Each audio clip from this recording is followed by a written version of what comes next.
Bismillahirrahmanirrahim. Assalamualaikum warahmatullahi wabarakatuh. Alhamdulillahilladzi hadana li hada wa ma kunna linahtadiya laula an hadana Allah. Asyhadu an la ilaha illallah wahdahu la syarika lah wa asyhadu anna Muhammadan abduhu wa rasuluhu la nabiyya ba'd. Allahumma shalli wa sallim ala Muhammadin wa ala alihi wa sahbihi ajmain. Allahumma la ilma lana illa ma 'allamtana innaka antal alimul hakim. Bapak-bapak, ibu-ibu sekalian, mari kita bersyukur kepada Allah Ta'ala pada pagi hari ini kita bisa berkumpul di dalam majelis ini, majelis Bina Imani yang diselenggarakan oleh Imani Jawa Barat. Dan kita ucapkan juga salawat dan salam kepada kedua kita Nabi Muhammad SAW. Selamat datang kepada bapak-bapak, ibu-ibu sekalian, keluarga besar Imani se-Jawa Barat. Mudah-mudahan Allah Ta'ala memberikan keberkahan bagi bapak-bapak, ibu-ibu, keluarganya, dan juga kepada kita semuanya. Bapak-bapak, ibu-ibu sekalian, sebagaimana kita pahami bahwa hari ini tepat pada tanggal 1 Muharram, yang kemudian kita kenal dengan peristiwa besar di dalam pengembangan dakwah Islam yang dirintis oleh Nabi kita Muhammad Rasulullah SAW. Oleh karena itu, sebagai seorang muslim, sebagai seorang mukmin, hari ini kita manfaatkan momentum ini bukan hanya sebagai syiar dakwah kita, tetapi juga untuk mengenang kembali jenak sejarah perjuangan Rasulullah bersama sahabat. Bapak Ibu sekalian, saya ingin bacakan dulu susunan acara kita pada pagi hari ini. Yang hari ini kita beri nama dengan Spirit Muharram, yaitu launching bulan pembinaan. Susunan acara kita yang pertama nanti kita akan buka dengan mendengarkan beberapa ayat suci Al-Quran yang akan dibacakan oleh Ustaz Adin Nur, dan kemudian ada sambutan dari Ketua Imani Jawa Barat Bapak Freddy Apriliansyah, dan kemudian kita akan mendengarkan dua tauji, yang pertama dari Profesor Mukhtasar dan yang kedua dari Ustaz Nafis Fajar. Dan kemudian sebelum ditutup kita juga akan mendengarkan beberapa arahan dari Ketua BP Imani Jawa Barat dan ditutup dengan doa oleh Ustaz Dr. Asep Sofian. Itu susunan acara kita, Bapak Ibu sekalian. Kita sangat berharap semoga majelis ini mendapatkan berkah dan juga Allah menurunkan malaikatnya untuk hadir di dalam majelis ini. Oleh karena itu kita akan mendengarkan tilawah Al-Quran oleh Ustaz Adin Nur. Kami persilakan. Assalamualaikum warahmatullahi wabarakatuh. A'udzu billahi minasy syaithanir rajim.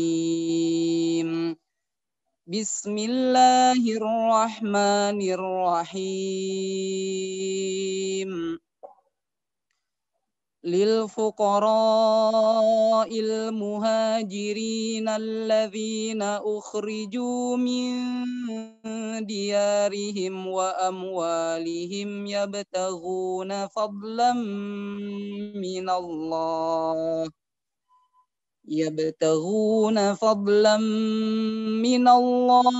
wa ridwanan wa yansurunallaha wa rasulahu.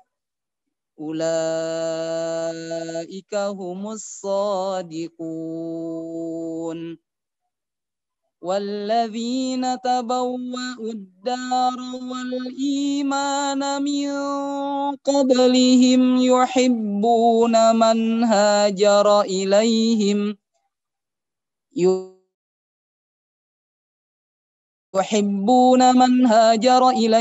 wa la yajiduna fi sudurihim hajatan mimma utu wa yu'thiruna ala anfusihim walau kana bihim khasasah wa man yuqa shuhha nafsihi fa ulaika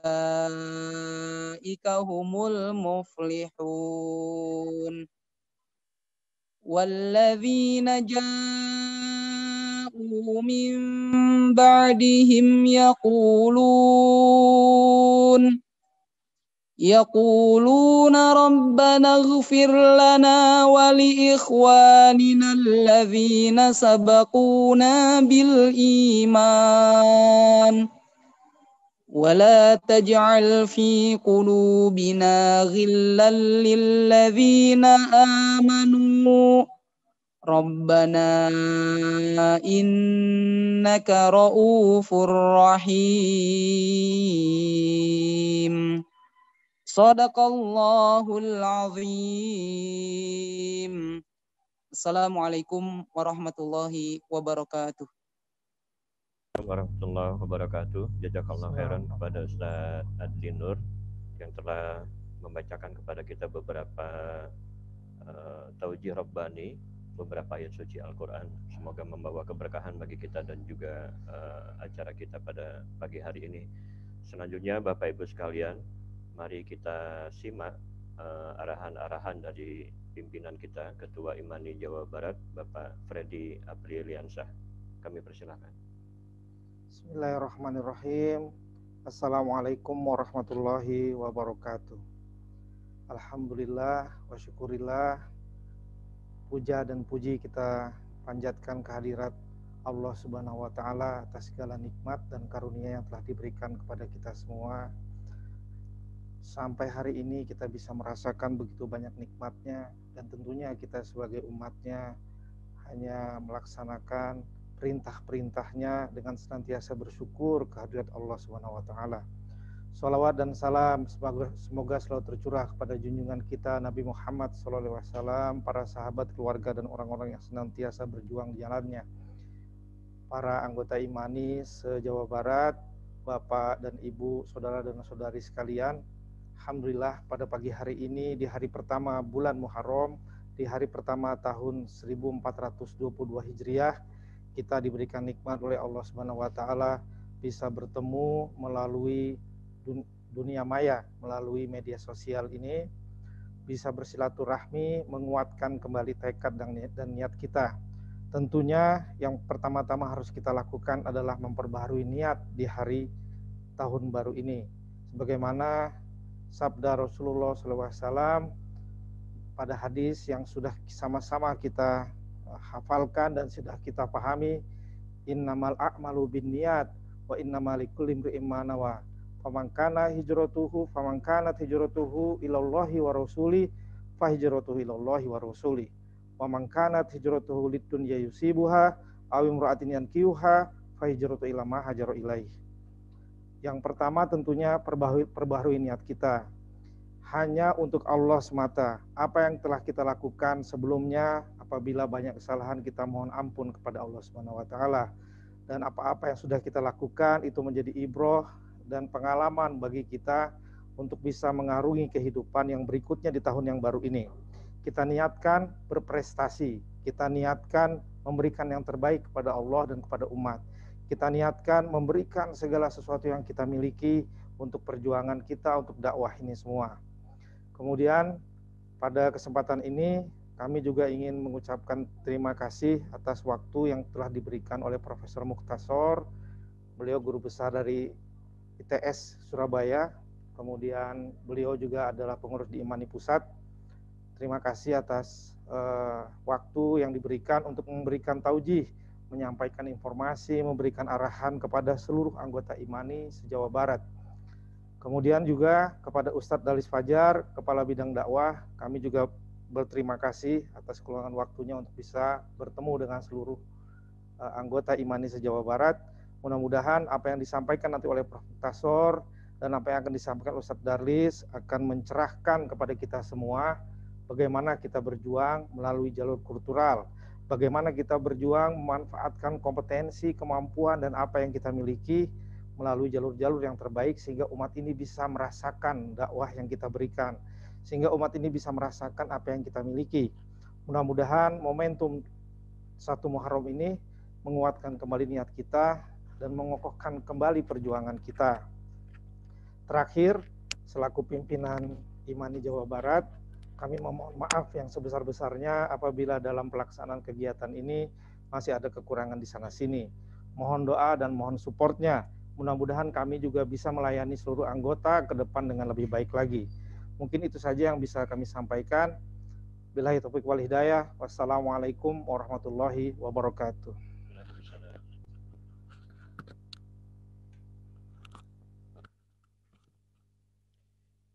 Baik Bapak Ibu sekalian, kita sudah dengarkan tadi arahan dari pimpinan kita Bapak Freddy Apriliansyah. Kita nanti akan mendengarkan taujih pertama. Sebelum mendengarkan taujih, kami ingin bacakan juga beberapa hal yang ini sudah kami sampaikan ya kepada Bapak Ibu sekalian tentang spirit Muharram 1442 Hijriah. Ada beberapa amal, konsentrasi amal yang kita harapkan bersama kita bisa berkontribusi secara maksimal, yaitu untuk membina diri dan juga untuk memperkokoh persatuan umat. Kita bagi beberapa jenis amal kepada 3 jenis. Yang pertama yaitu amal-amal pribadi, diharapkan kepada kita semua untuk meningkatkan interaksi harian kita dengan Al-Quran berupa tilawah dan juga tadabbur. Kemudian diharapkan juga kepada kita untuk terbiasa saum sunnah, apalagi ada saum sunnah nanti di bulan Muharram itu, yaitu saum Asyura dan juga Tasu'ah. Kita juga ingin membiasakan zikir-zikir harian untuk disiplin dan antusias dalam agenda-agenda pembinaan kita, dan juga untuk bersemangat merekrut, mengajak kaum muslimin untuk terlibat dalam agenda-agenda keislaman, proyek-proyek kebaikan kita. Ada juga amal untuk keluarga, yaitu kita juga memanfaatkan momentum hijrah ini untuk meningkatkan bakti kita kepada orang tua, untuk merutinkan pembinaan di keluarga kita kepada anak-anak kita, untuk menghidupkan sunnah dan adab-adab Islam di keluarga kita. Adapun kegiatan-kegiatan amal sosial, yaitu diharapkan kepada kita semua untuk meningkatkan sedekah menjadi sebuah kegemaran ataupun rutinitas kita, terutama di pagi hari. Kemudian kita juga berusaha untuk meningkatkan, mempererat silaturahim kita kepada tetangga, berusaha menyantuni anak yatim, dan juga kita ingin pastikan semua keluarga besar Imani ini terlibat aktif dalam proyek-proyek kebaikan di masyarakat. Bapak Ibu sekalian, kita akan mendengarkan taujih pertama dari Profesor Insinyur Mukhtasar M.Eng PhD. Ya, jadi Masya Allah beliau punya 4 gelar ya, Profesor Insinyur M.Eng dan PhD. Beliau ini juga merupakan Ketua Bidang Pemberdayaan Imani Pusat. Selain itu juga beliau sedang menjalankan tugas-tugas negara, misalnya sebagai guru besar di ITS dan juga anggota Dewan Energi Nasional. Ya, jadi mudah-mudahan beliau bisa menyampaikan hal-hal untuk memperkuat energi kita pada pagi hari ini. Profesor Mukhtasar, apa kabar? Sudah bergabung dengan kita di sini? Assalamualaikum warahmatullahi wabarakatuh. Warahmatullahi wabarakatuh. Masya Allah. Sehat ya Prof ya? Alhamdulillah sehat. Alhamdulillah. Masya Allah luar biasa para asatidz dan ikhwah semuanya, saudara-saudara semuanya luar biasa ya. Alhamdulillah. Baik Prof, untuk selanjutnya waktu kami persilakan kepada Profesor untuk memberikan pesan-pesan kepada kita semua. Silakan Prof.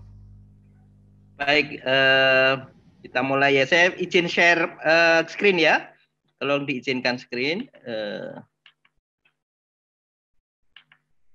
Ada PPT sedikit, boleh screen di share ya, panitia. Oke, baik.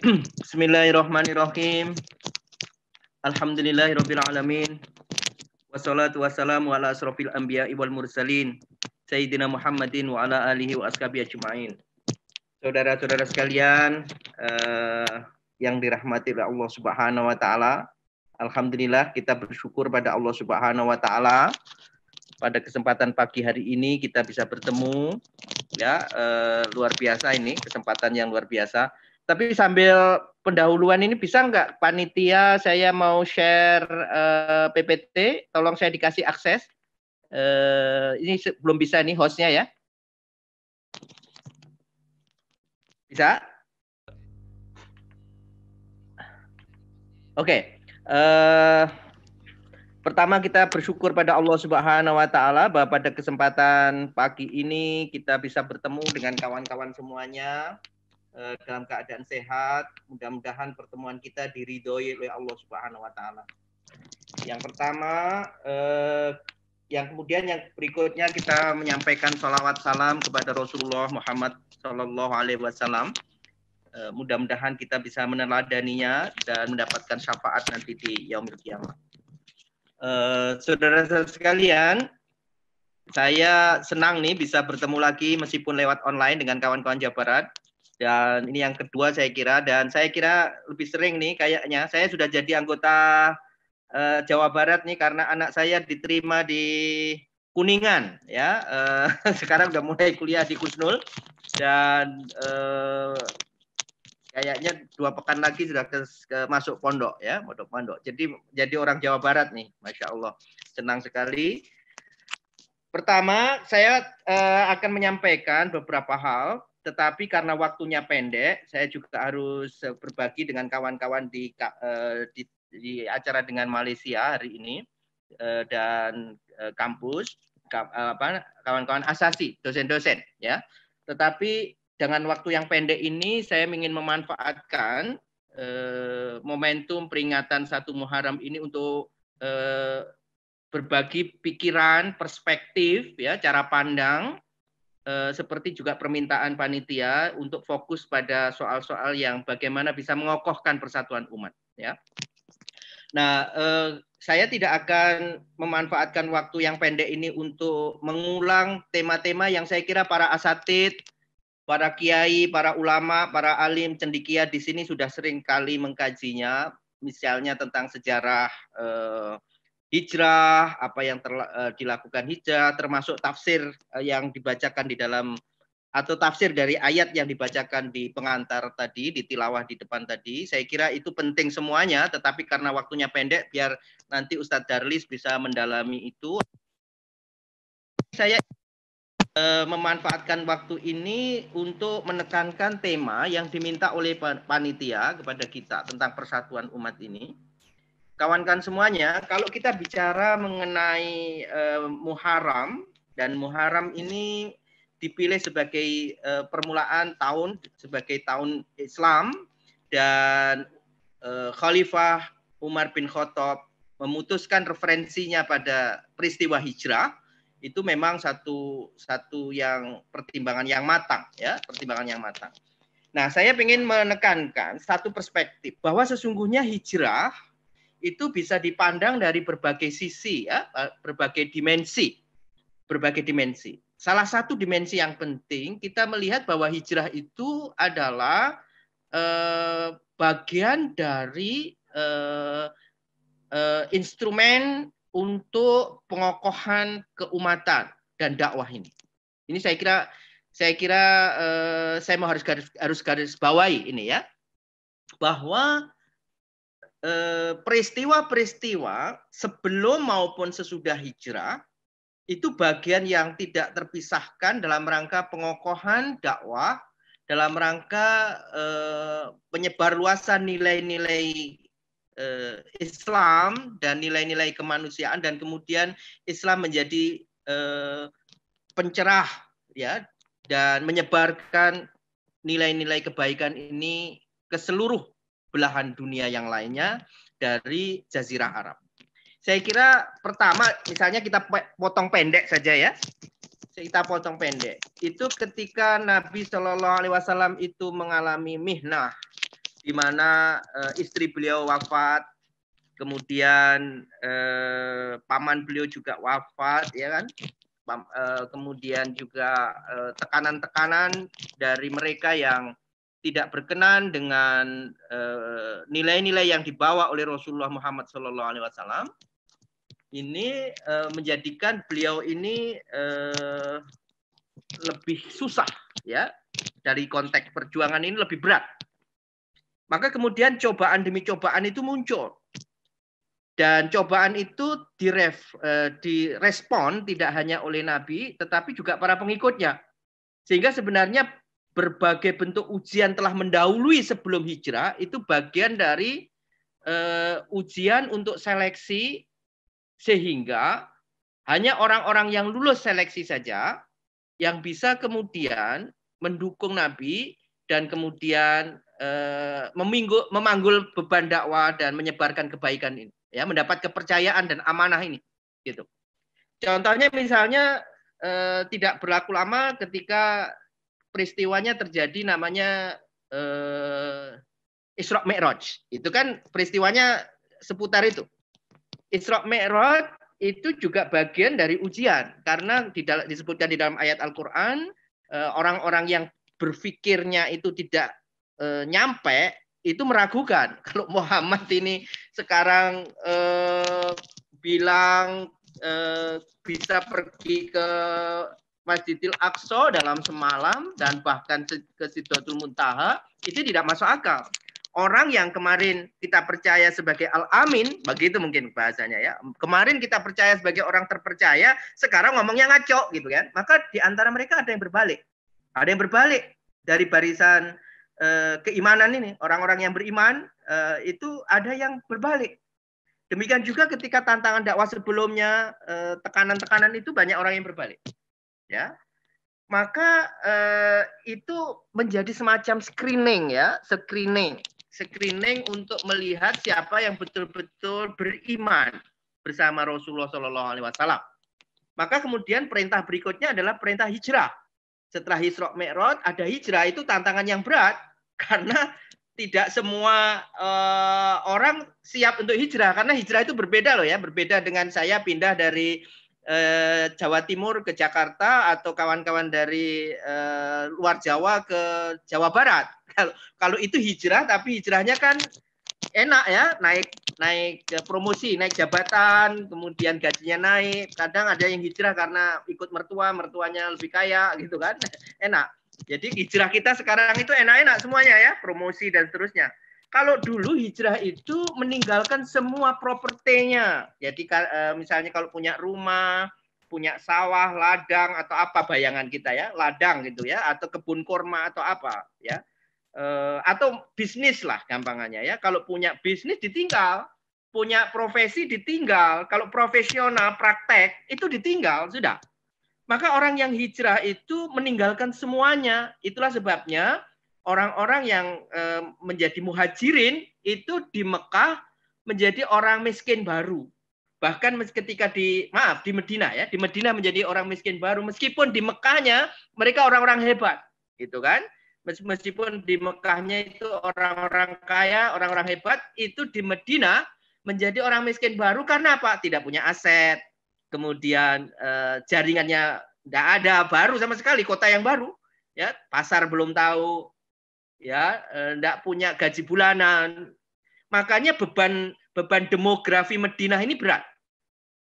Beban demografi Madinah ini berat, dan karenanya kemudian ada rekayasa sosial yang dilakukan oleh Rasulullah sebagai seorang pemimpin, mulai dari membangun masjid, kemudian membuka pasar, dan kemudian menata kesepakatan sosial politik di Madinah dengan membentuk Piagam Madinah dan seterusnya. Itu adalah tahapan-tahapan perjuangan yang merespon karena tekanan, diantaranya adalah karena tekanan karena akibat hijrah, ya, orang-orang yang secara demografi berubah, secara status ekonomi berubah dan mengalami kesulitan-kesulitan. Itu ya.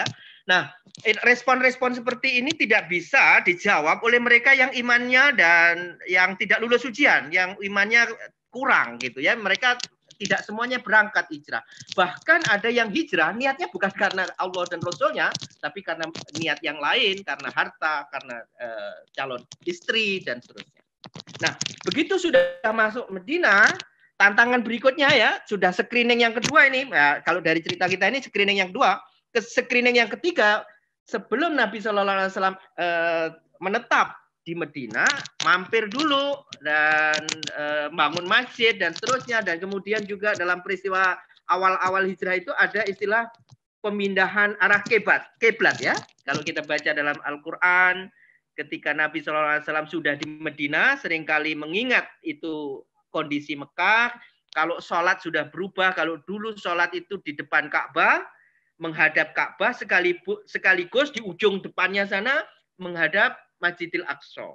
Itu tidak bisa lagi dilakukan di Madinah, karena kalau Madinah itu menghadap Masjidil Aqsa itu tidak bisa menghadap Ka'bah, gitu kan? Nah, Nabi mungkin rindu, gitu kan? Dijawab oleh Allah Subhanahu Wa Taala untuk diizinkan mengubah arah kiblat, sehingga ketika sholat turun wahyu itu Rasulullah dan para jamaah sholatnya berubah kiblat, maka kemudian dikenal ada istilah Masjid Qiblataini. Jadi kawan-kawan yang sudah haji ataupun umroh, mudah-mudahan yang belum bisa segera ya, Allahumma amin, bisa dikuatkan ekonominya, dimandirikan, diberdayakan, dan insya Allah berangkat menunaikan ibadah haji sebagai kewajiban kita. Kalau kita ke sana, kita ketemu namanya Masjid Qiblatain, ya, 2 kiblat itu. Itu sekalian di dalam ayat Al-Quran juga dijelaskan bahwa itu sebagai ujian. Orang yang nggak nyampe, dia mengatakan, ini kalau kemarin kita sholat menghadap kiblat yang ke Masjidil Aqsa, sekarang Masjidil Haram itu ke Mekah. Berarti kalau kemarin itu benar, sekarang yang salah. Kalau sekarang salah, kemarin yang benar. Itu kan logikanya kayak logika anak ITB, anak ITS, UI atau kampus ya, yang logikanya begitu. Tidak nyampe untuk bisa memahami bahwa ini perintah Allah Subhanahu Wa Taala, bentuk ketaatan kita. Ibadah itu bentuk ketaatan. Maka di antara mereka ada juga yang kemudian ragu, goncang di screening berikutnya. Nah, screening berikutnya di awal-awal setelah hijrah itu adalah perintah mengenai puasa. Nah, itu puasa Ramadan itu datangnya ya di awal-awal hijrah. Ya, puasa Ramadan, waduh, sudah diuji ini, uji itu. Sekarang puasanya bukan hanya 3 hari atau berapa, 1 bulan. Ya, orang yang tidak kenal puasa tiba-tiba disuruh puasa 1 bulan. Tidak semuanya siap. Maka mereka-mereka yang siap adalah mereka yang sudah lolos saringan banyak ini, luar biasa. Maka kemudian ketika diizinkan umat Islam itu perang menghadapi gangguan musuh, muncullah istilah perang Badar waktu itu kan, maka 300 orang yang tersaring ini mampu mengalahkan musuh yang jumlahnya 1000 orang.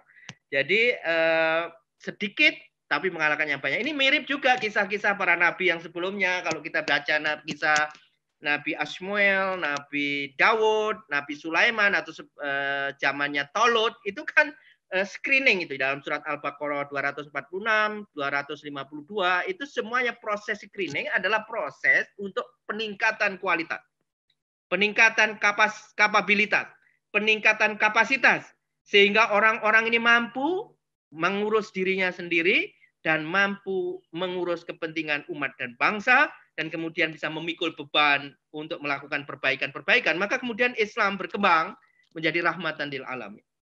Saya kira beberapa itu kawan-kawan sekalian, saya mereview sedikit tentang hijrah ini, tetapi saya ingin lanjut tentang tema yang disampaikan oleh panitia ya, karena waktu ini saya mau pesan ini, yang penting sekarang adalah tolong ini diingat-ingat ya, pesan. Ini setelah saya renung-renungkan, kalimat ini penting nih ya, kalimat ini yang saya sampaikan di screen ini tolong diingat. Kawan-kawan semuanya, dalam level pribadi, level project-project kegiatan, level organisasi, ataupun level keumatan, kebangsaan, kenegaraan, atau dalam konteks kemanusiaan hidup dalam pergaulan dunia internasional ya, itu berlaku ini. Bahwa segala sesuatu itu terjadi karena ada sebab. Ini yang penting ya. Setiap sesuatu terjadi karena ada sebab. Ketika sebab tersebut telah hilang, maka rusak atau lenyaplah ia. Jadi sesuatu itu akan hilang kalau penyebabnya itu sudah hilang. Itu. Jadi kalau orang menikah, suami istri didorong oleh karena kecantikan, kalau kecantikannya hilang, selesai untuk rumah tangga. Makanya ada kan orang yang menikah nggak lama, 1 minggu, bahkan ada yang 3 hari ketahuan kalau ternyata yang dicari nggak ketemu di situ. Ya kan? Kemudian cerai gitu. Karena sebab itu terjadi. Jadi kalau saya pegang handphone di sini, dia berada dalam posisi ketinggian ini, itu oleh karena apa? Karena saya tahan. Ini sebabnya. Kalau tidak daya tahan karena ada medan gravitasi, dia akan jatuh. Jadi kalau kita ingin sesuatu itu terjadi, pertahankanlah, perhatikanlah pertama, perhatikanlah, penuhilah dan peliharalah, pertahankanlah sebab-sebab yang mengantarkan terjadinya sesuatu itu. Maka perhatikan, penuhi, peliharalah sebab-sebab yang mengantarkan dirimu kepada keberhasilan. Apa ini skalanya? Skala pribadi kita, kalau kita konteksnya adalah pengabdian pada Allah Subhanahu wa taala, ibadah itu hanya dua catatannya, ikhlas dan caranya benar. Maka perhatikan dua hal ini, kita perhatikan ini supaya nanti betul sampai kita berhasil di akhirat. Kalau kita dalam konteks pribadi, ya, apa yang kita maksud keberhasilan pribadi? Memelihara kesehatan, kebahagiaan, ya kan, keberhasilan ekonomi, kemandirian, ya, qadirun alal kasbi dan seterusnya. Maka kira-kira apa yang dibutuhkan untuk itu terjadi? Penyebab yang memungkinkan itu terjadi, penuhilah itu, peliharalah itu. Kalau kita mengerjakan proyek, kita menjalankan organisasi, yang disebut organisasi dan proyek berhasil itu apa? Maka perhatikan itu, penuhilah itu, peliharalah itu. Kalau kita ingin membangun keumatan dan kebangsaan, kita membangun negara ini kita terlibat dalam proses untuk menjadikan tujuan kemerdekaan itu terjadi, melindungi segenap bangsa dan seluruh tumpah darah Indonesia, memajukan kesejahteraan umum, mencerdaskan kehidupan bangsa, dan turut dalam pergaulan dunia, dalam kemerdekaan, ya, yang berdasarkan kemerdekaan, perdamaian abadi dan keadilan sosial. Ini tema-tema yang penting. Untuk bisa seperti itu bagaimana? Maka kita tahu apa yang disebut dengan sebab, apa yang disebut dengan tujuan, dan apa yang disebut dengan strategi untuk mencapai itu. Jangan dibalik-balik, ya. Jangan dibalik-balik. Karena kadang-kadang kawan-kawan ini atau kita semuanya karena sudah rutin di tempat kita, sesuatu yang kita tekuni menjadi sesuatu yang penting. Dalam pikiran kita, kebiasaan-kebiasaan kita menciptakan alam bawah sadar bahwa apa yang kita lakukan itulah yang terpenting. Maka kawan-kawan yang bekerja di bidang pertanian akan mengatakan pertanianlah yang terpenting. Kawan-kawan yang bekerja di bidang energilah yang terpenting. Kawan-kawan yang bidang di telekomunikasilah yang penting. Sehingga pikiran-pikiran sektoral seperti ini lupa bahwa mereka semuanya adalah strategi untuk mencapai tujuan. Melindungi segenap bangsa dan seluruh tumpah darah Indonesia, memajukan kesejahteraan umum, mencerdaskan kehidupan bangsa. Apa artinya? Energi kita dipenuhi oleh energi terbarukan. Itu bagus. Tapi kalau kemudian harga listriknya mahal, ekonominya tidak tumbuh, sosial ekonominya terpuruk, masyarakat tidak bisa berkembang usahanya, dan akhirnya sektor energi dikuasai oleh mereka. Energi bukan lagi menjadi modal dari pembangunan, tapi menjadi beban yang berat bagi kita untuk memenuhinya. Harganya jadi mahal. Yang seperti itu contoh bahwa kita perlu memilah antara tujuan, antara sasaran, antara strategi dan capaian kita. Jadi selalulah perhatikan. Yang kita kerjakan itu utama atau pendukung. Perhatikan.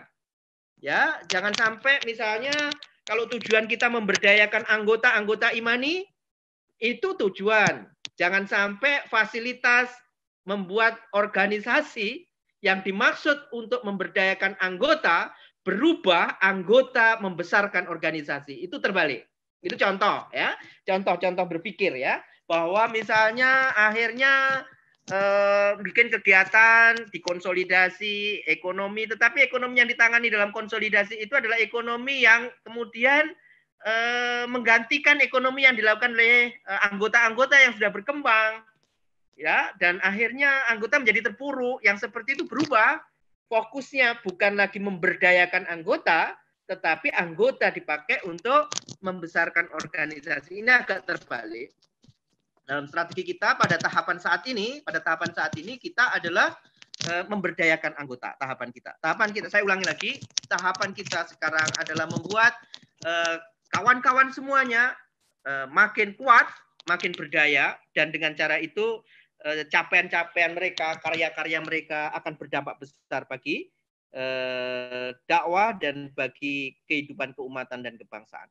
Kawan-kawan sekalian, nah kalau kita lihat gambar ini, kalau kita ingin perubahan, ada yang kita inginkan perubahan itu ya, ada intended change, ada unintended change. Ada perubahan yang diinginkan, ada perubahan yang terjadi bukan karena keinginan kita, tapi terjadi mungkin karena regulasi, mungkin karena karena lingkungan, karena kompetisi dan seterusnya, menyebabkan ada perubahan yang kita tidak sadari. Selalu ada faktor penyebabnya itu internal atau eksternal. Maka perhatikan sebab itu. Dan utamanya kalau misalnya yang kita maksud adalah agenda keumatan dan kebangsaan, maka faktor utamanya itu internal yang utama ya. Seberapapun tantangan dari luar, seberapapun persoalan yang menghadang kita, tetapi sesungguhnya tergantung dari kondisi internal kita. Nah, agenda keumatan kebangsaan membutuhkan kekuatan internal kita, diantaranya adalah persatuan. Jadi persatuan bangsa dan negara ini menjadi prasyarat supaya agenda negara bisa dieksekusi. Ya, saya kira begitu. Nah, kalau agenda perubahan pribadi, bagian dari untuk mencapai agenda perubahan keumatan tadi, itu juga membutuhkan daya dorong dari internal kita berupa kesiapan jiwa, hati, dan pikiran kita. Sebagaimana Allah Subhanahu wa taala berfirman di dalam surat Ar-Ra'd ya, dalam surat Ar-Ra'd ini dalam ayat yang ke-11, innallaha la yughayyiru ma biqaumin hatta yughayyiru ma bi anfusihim, bahwa Allah tidak mengubah satu keadaan satu kaum sampai mereka mengubah apa yang ada dalam jiwa mereka, apa yang ada dalam diri mereka, ya, pikiran, hati, persepsi, konsepsi, dan seterusnya. Itu harus siap pertama kali diubah, kejiwaan kita diubah sebelum kita mendapatkan perubahan yang kita inginkan di luar sana. Kalau yang kita inginkan adalah persatuan, maka hati dan pikiran kita juga harus siap untuk memenuhi itu semuanya. Nah, kawan-kawan semuanya, saya ingin mengingatkan kepada kita bagaimana kita bisa mencapai itu. Perhatikan ayat ini. Kita semuanya dituntut untuk mencontoh Nabi Shallallahu Alaihi Wasallam. Misalnya ini seringkali kan ayat ini kita hafal, sangat hafal. Allah Subhanahu Wa Taala berfirman dalam surat Al-Ahzab ayat 21 kan. Laqad kana lakum fi Rasulillahi uswatun hasanah. Ayat ini luar biasa ya.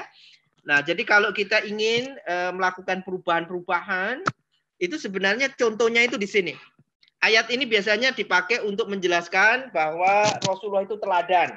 Tetapi kemudian kadang-kadang banyak yang terjebak juga, teladan di sini dimaknai sangat spesifik, meskipun betul tapi kurang lengkap gitu ya. Contohnya misalnya shollu kama ra'aitumuni usolli. Salatlah engkau seperti engkau melihat aku salat. Kan begitu. Untuk tentang fikih, tentang pergaulan, tentang ini, pokoknya ada teladan ini luar biasa Rasulullah ini ya. Tapi tahukah kita kawan-kawan sekalian bertanya, pernahkah kita bertanya? Ayat ini terletak ayat 21. Dan suratnya namanya surat Al-Ahzab. Al-Ahzab itu surat tentang perang Ahzab, perang Khandaq. Jadi tema utama dalam surat ini adalah tema tentang perang. Tetapi kemudian ayat yang mengenai kita diminta mencontoh Nabi itu berada di tengah-tengah itu. Berarti ini konteksnya perjuangan. Dan kalau kita lihat ayat 21 naik ke atas 20, 19, 18 terus sampai ayat ke-9 itu cerita tentang perang Khandaq itu, perang Al-Ahzab itu. Jadi kisahnya ini kisah tentang perang. 21 tiba-tiba ada ayat ini.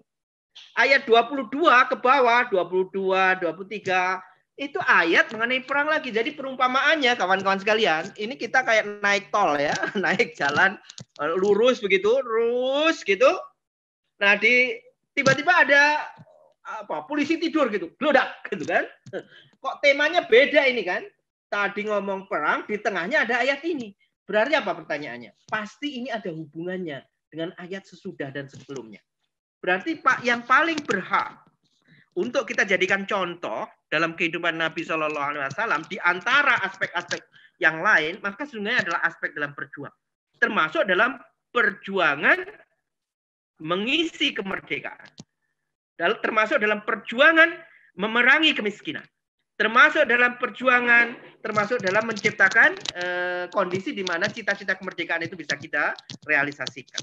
Ya, laqad kana lakum fi Rasulillahi uswatun hasanah. Jadi ini saya kira tema yang penting dan yang menarik itu ya. Kalau dalam contoh Rasulullah SAW yang seperti itu, kawan-kawan sekalian, kalau kita lihat ayatnya, kawan-kawan, kalau kita lihat ayatnya, mohon maaf ini banyak. Oke. Kalau kita lihat ayat ini, berarti kayak apa Nabi itu berjuang, gitu ya. Kalau Nabi itu berjuang, itu seperti apa? Kalau Nabi berdakwah, itu seperti apa? Kalau Nabi itu berkorban untuk umat dan bangsa, itu seperti apa? Ya, maka resepnya dibelikan dulu di dalam ayat yang di awal, yaitu ayat 1, ayat 2, ayat 3. Ayat ini berbunyi yang pertama, ya ayuhan nabi taqillaha wala tuti'il kafirin wal munafikin. Ya, pertama. Kemudian yang kedua ada 3 ini yang pertama. Yang pertama adalah kita diminta bertakwa.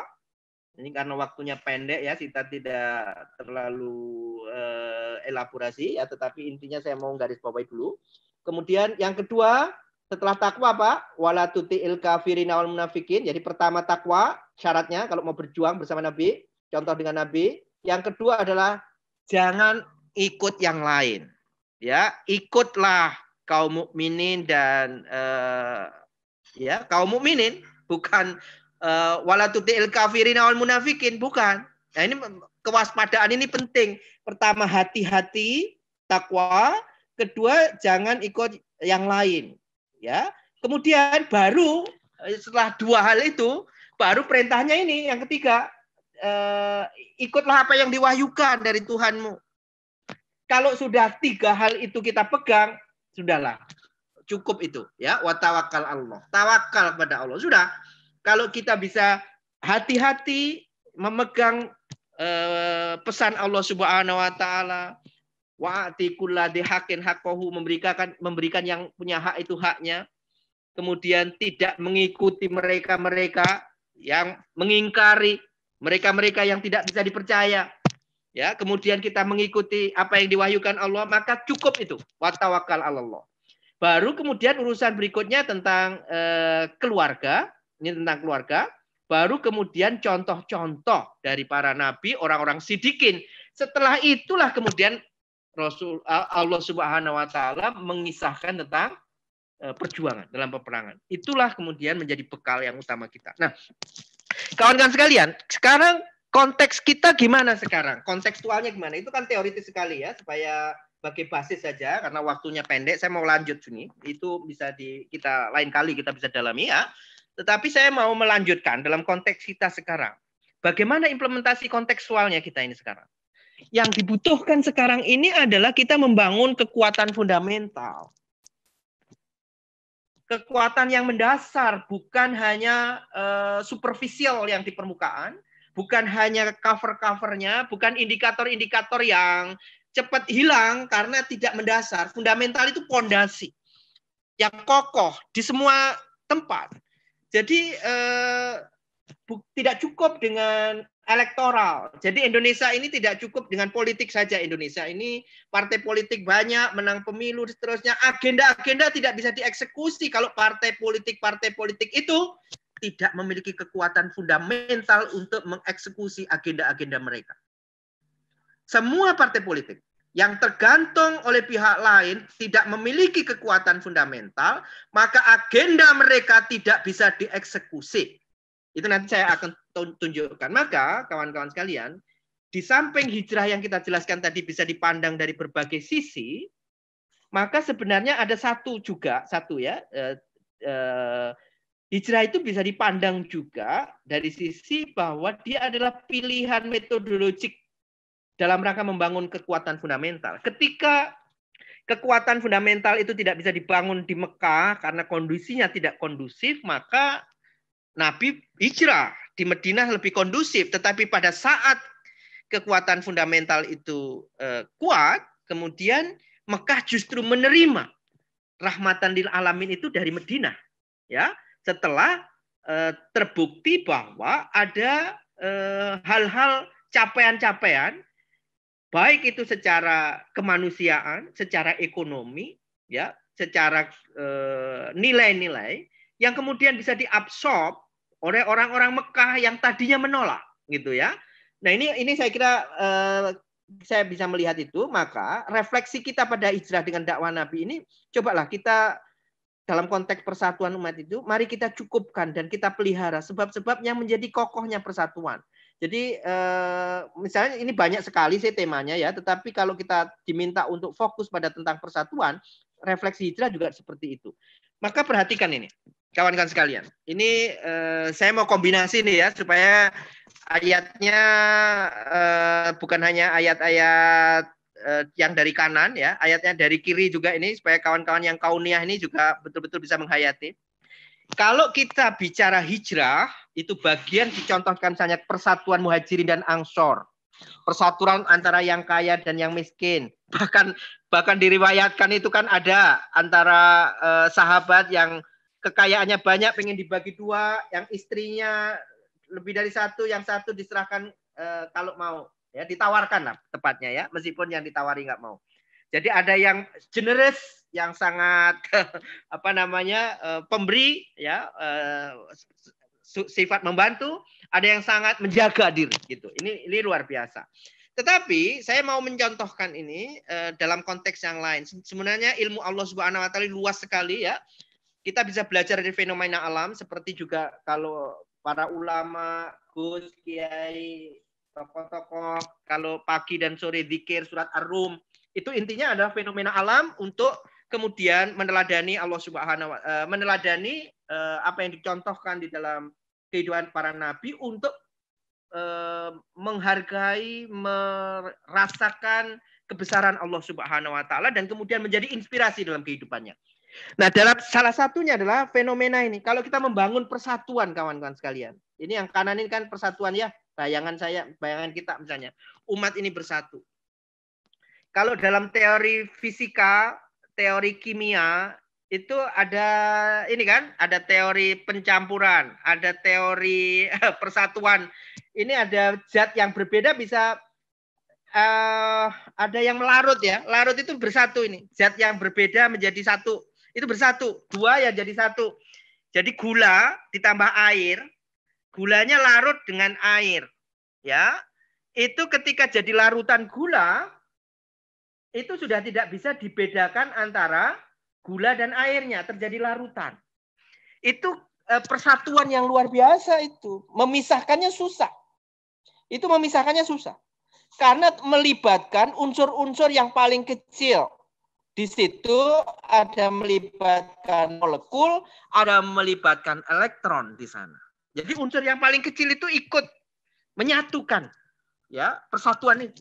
Jadi kalau kita membangun keumatan dan kebangsaan, dan yang kita urusi adalah urusan-urusan yang superficial di permukaan, jangan pernah berharap yang namanya persatuan itu betul-betul kuat dan lekat di antara umat ini, sehingga sedikit saja ada goncangan, itu akan lepas.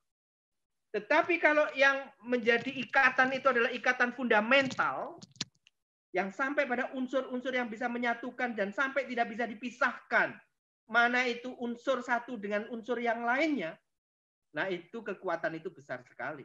Baik di internal organisasi-organisasi maupun antar organisasi ataupun keumatan pada umumnya. Walak kita kepada kaum mukminin, walak kita bukan kepada organisasi tertentu dan seterusnya. Ini luar biasa ya. Coba perhatikan ini kalau ada yang biasa, bahkan kalau air ditambah gula, Ustadz sekalian, air ditambah gula itu kalau ditambahi gulanya lama-lama airnya sudah tidak bisa lagi melarutkan, maka gulanya mengendap. Sisanya sebagiannya masih bisa dilarutkan, maka itu adalah kondisi maksimum yang bisa dilarutkan atau namanya kelarutan kan.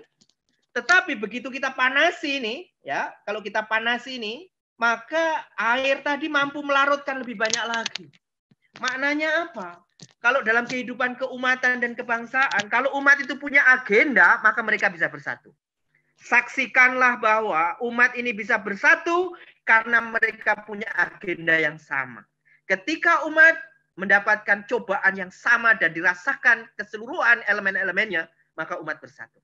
Tetapi begitu umat ini sudah lemah dalam agenda-agendanya, maka kemudian mereka berpikir tentang kegiatan-kegiatan internal mereka. Kalau urusannya sudah urusan internal seperti rumah tangga, semua berada di rumah, maka ya banyak bertengkar. Ya kan begitu kan? Banyak bertengkar. Tetapi kalau anggota keluarga satunya pergi merantau, sebentar lagi pulang, atau kerja pagi, sore malam, sebentar ketemu di rumah, wow, itu rindu adanya. Sedang ditinggal, ketemu rindu, maka persatuan itu terjadi. Karena cenderung kita ini kalau sudah sering ketemu, maka agenda kita mirip. Kalau agenda kita mirip, sering bersinggungan, dan kadang ada yang berebut satu dengan yang lain. Itulah sebabnya kawan-kawan sekalian. Pesan Allah Subhanahu wa Ta'ala itu justru agar kita itu memperbaiki hubungan di antara kita itu bukan ketika kita dalam keadaan terpuruk, dalam situasi panas, mengalami tekanan, mengalami suhu tinggi, perjuangan. Bukan. Tapi justru dalam surat Al-Anfal, yaitu apa? Ketika mendapatkan harta rampasan perang. Ya kan? Wa aslihu dzata bainikum. Ya, perintah untuk memperbaiki di antara kita itu justru ketika kenikmatan-kenikmatan itu terjadi. Ketika kenikmatan banyak, ketika karunia banyak, itu bisa terjadi. Rumah tangga juga begitu kan? Rumah tangga yang masih baru, umi, abi, ayah, bunda, bapak, ibu yang baru merintis rumah tangga, bersatu itu. Suami mendukung istri, istri mendukung suami untuk rumah tangganya. Tapi kalau sudah kaya, agendanya sudah beda lagi itu. Makanya ada yang kemudian gegeran karena agendanya beda. Suaminya punya ide, istrinya nggak setuju, dan seterusnya. Ya kan? Itu yang terjadi. Nah, kawan-kawan sekalian, ini yang saya kira penting. Ya, ini kawan-kawan fisika, kimia paham ya ini ya. Nah, coba ini bahkan ada rekayasanya. Bahkan kalau nggak bisa alami, ini direkayasa. Jadi juga begitu, persatuan umat itu ada usaha untuk menciptakannya. Kalau di dalam kauniyah ada rekayasanya, dialami juga begitu. Nah, ada yang dalam rekayasa itu, kawan-kawan sekalian, ada yang perlu kita perhatikan betul. Perhatikan kita.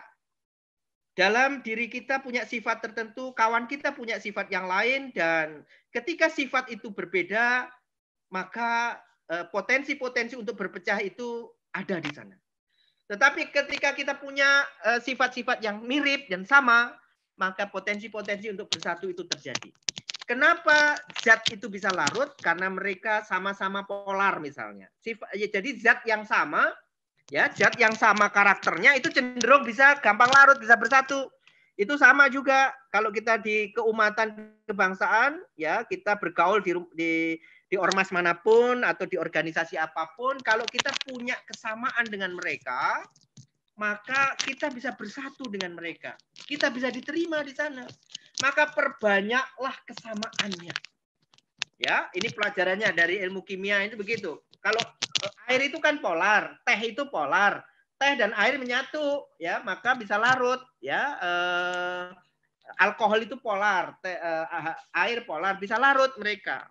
Jadi kalau orang sama-sama suka sepak bola, sekarang kan sering pada lihat kan apa namanya kontingen sepak bola kan. Nah, itu kalau sama-sama sepak bola gampang bersatunya. Atau sama-sama suka pendekatan tertentu jadi satu. Ya. Nah, maka coba kenapa sih orang berpakaian mirip, dimirip-miripkan dan seterusnya? Itu untuk mengasah supaya rasanya jadi mirip, lebih dekat, ya, akan persatuan itu terjadi. Nah, lebih ada pakaian, ada kebiasaan, ada permainan, ada agenda dan seterusnya. Nah, tetapi kalau sebaliknya, kalau ada zat itu yang tidak sama, misalnya air dengan minyak, ya, minyak dan air itu tidak bisa bersama, kawan-kawan sekalian. Maka yang bisa menjadikan mereka bersama adalah karena ada faktor lain yang namanya adalah emulsifier. Jadi zat pembantunya. Jadi kalau ini cairan yang bisa saling larut, itu menyatu. Tapi kalau minyak dan air tidak. Jadi kalau kita di keumatan dan kebangsaan, kita itu dengan komponen umat itu minyak dan air atau sama-sama gula dan air kira-kira. Alkohol dan air, gula dan air, ataukah minyak dan air? Pertama, kalau kita sudah sama-sama polar, itu pelihara, jagalah. Sama-sama sifatnya jagalah. Tapi kalau belum, usahakan disamakan. Frekuensinya disamakan. Ya. Yang penting hal-hal pokoknya itu tetap dijaga. Hal-hal pokoknya dijaga. Tapi hal-hal yang diferensial, hal-hal yang turunan, hal-hal yang sifatnya ada pilihan-pilihan, itu tolong fleksibel, menyesuaikan, lebih inklusif kita, ya, lebih inklusif. Jangan kemudian kita memperbanyak perbedaan sehingga perumpamaannya umat ini seperti air, kita seperti minyak. Dan kalau itu terjadi, bahaya kawan-kawan sekalian, ya, persatuan tidak terjadi. Tetapi kalau kita masih belum sama, kemudian untuk menyamakan belum terjadi, ini bisa dijadikan emulsi, bisa bersatu kalau kemudian dicampur. Persyaratannya apa? Ini ada pertama ada adukan, ya, ada diaduk, ya kan? Yang kedua ada perantara yang perekatnya gitu ya. Syukur-syukur kita itu menjadi perekat di antara elemen umat yang sifatnya sudah seperti minyak dan air, ya kan? Yang satu pokoknya begini, yang satu begitu, jarak begini dan begitu jauh sekali gitu kan. Yang satu ekstrim harus begini. Yang lalu harus ini kontra. Kita di tengah moderat ini ya, ini yang mempersatukan. Ini menjadi pemersatu di sini. Kalau tidak ada pemersatu itu minyak dan air nggak akan bisa bersatu. Dan untuk bisa itu tidak hanya butuh pemersatu, butuh agenda.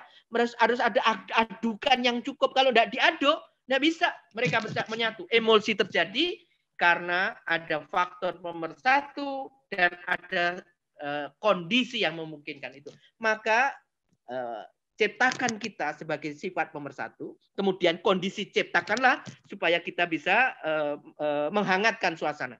Coba perhatikan ini kawan-kawan sekalian. Kalau kita pergi ke wukuf di Mekah, ya, kalau kita wukuf, maaf, bukan di Mekah, di Arafah, ya, kita haji gitu kan, kayak seperti ini situasinya, yang dilambangkan sebagai persatuan umat. Perhatikan ini adalah orang-orang dari lintas negara, ya, lintas ormas, lintas organisasi. Kira-kira apa yang menyatukan mereka? Apakah kepala-kepala yang jumlahnya jutaan ini atau ya ribuan, maaf, ribuan ini jumlahnya ini, ribuan ini, kira-kira mereka ada faktor pemersatunya tidak? Itu di mana kira-kira? Dan agenda keumatannya ada enggak yang menyatukan mereka? Ya, partikel pemersatu ada orangnya, kemudian ada agendanya yang memanaskan ini. Dan itulah ide itu lahir dari orang-orang yang bisa memimpin perubahan itu. Nah, ini saya kira persatuan umat itu di situ. Maka kalau kita lihat di dalam surat Al-Anfal itu kawan-kawan sekalian, maka akan bisa menyatukan itu kalau agendanya dikembalikan pada yang paling pokok. Kita tidak mungkin menyatukan di antara umat ini kecuali kita membawa pada faktor yang menyatukan kita semuanya, yaitu Allah Subhanahu wa taala.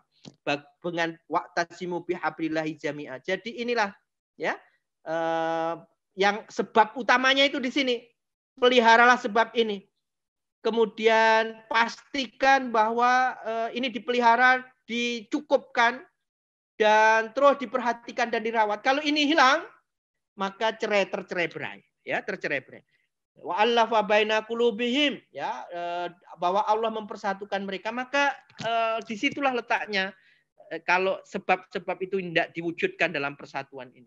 Tapi juga demikian kawan-kawan sekalian, kalau kita misalnya ingin persatuan Indonesia, ingin persatuan bangsa ini, kawan-kawan yang kuliah dari luar negeri, dari Amerika, dari Jepang, dari Eropa, atau dari mana saja, biasanya cenderung pulang ke negerinya bawa pikiran yang berbeda-beda itu.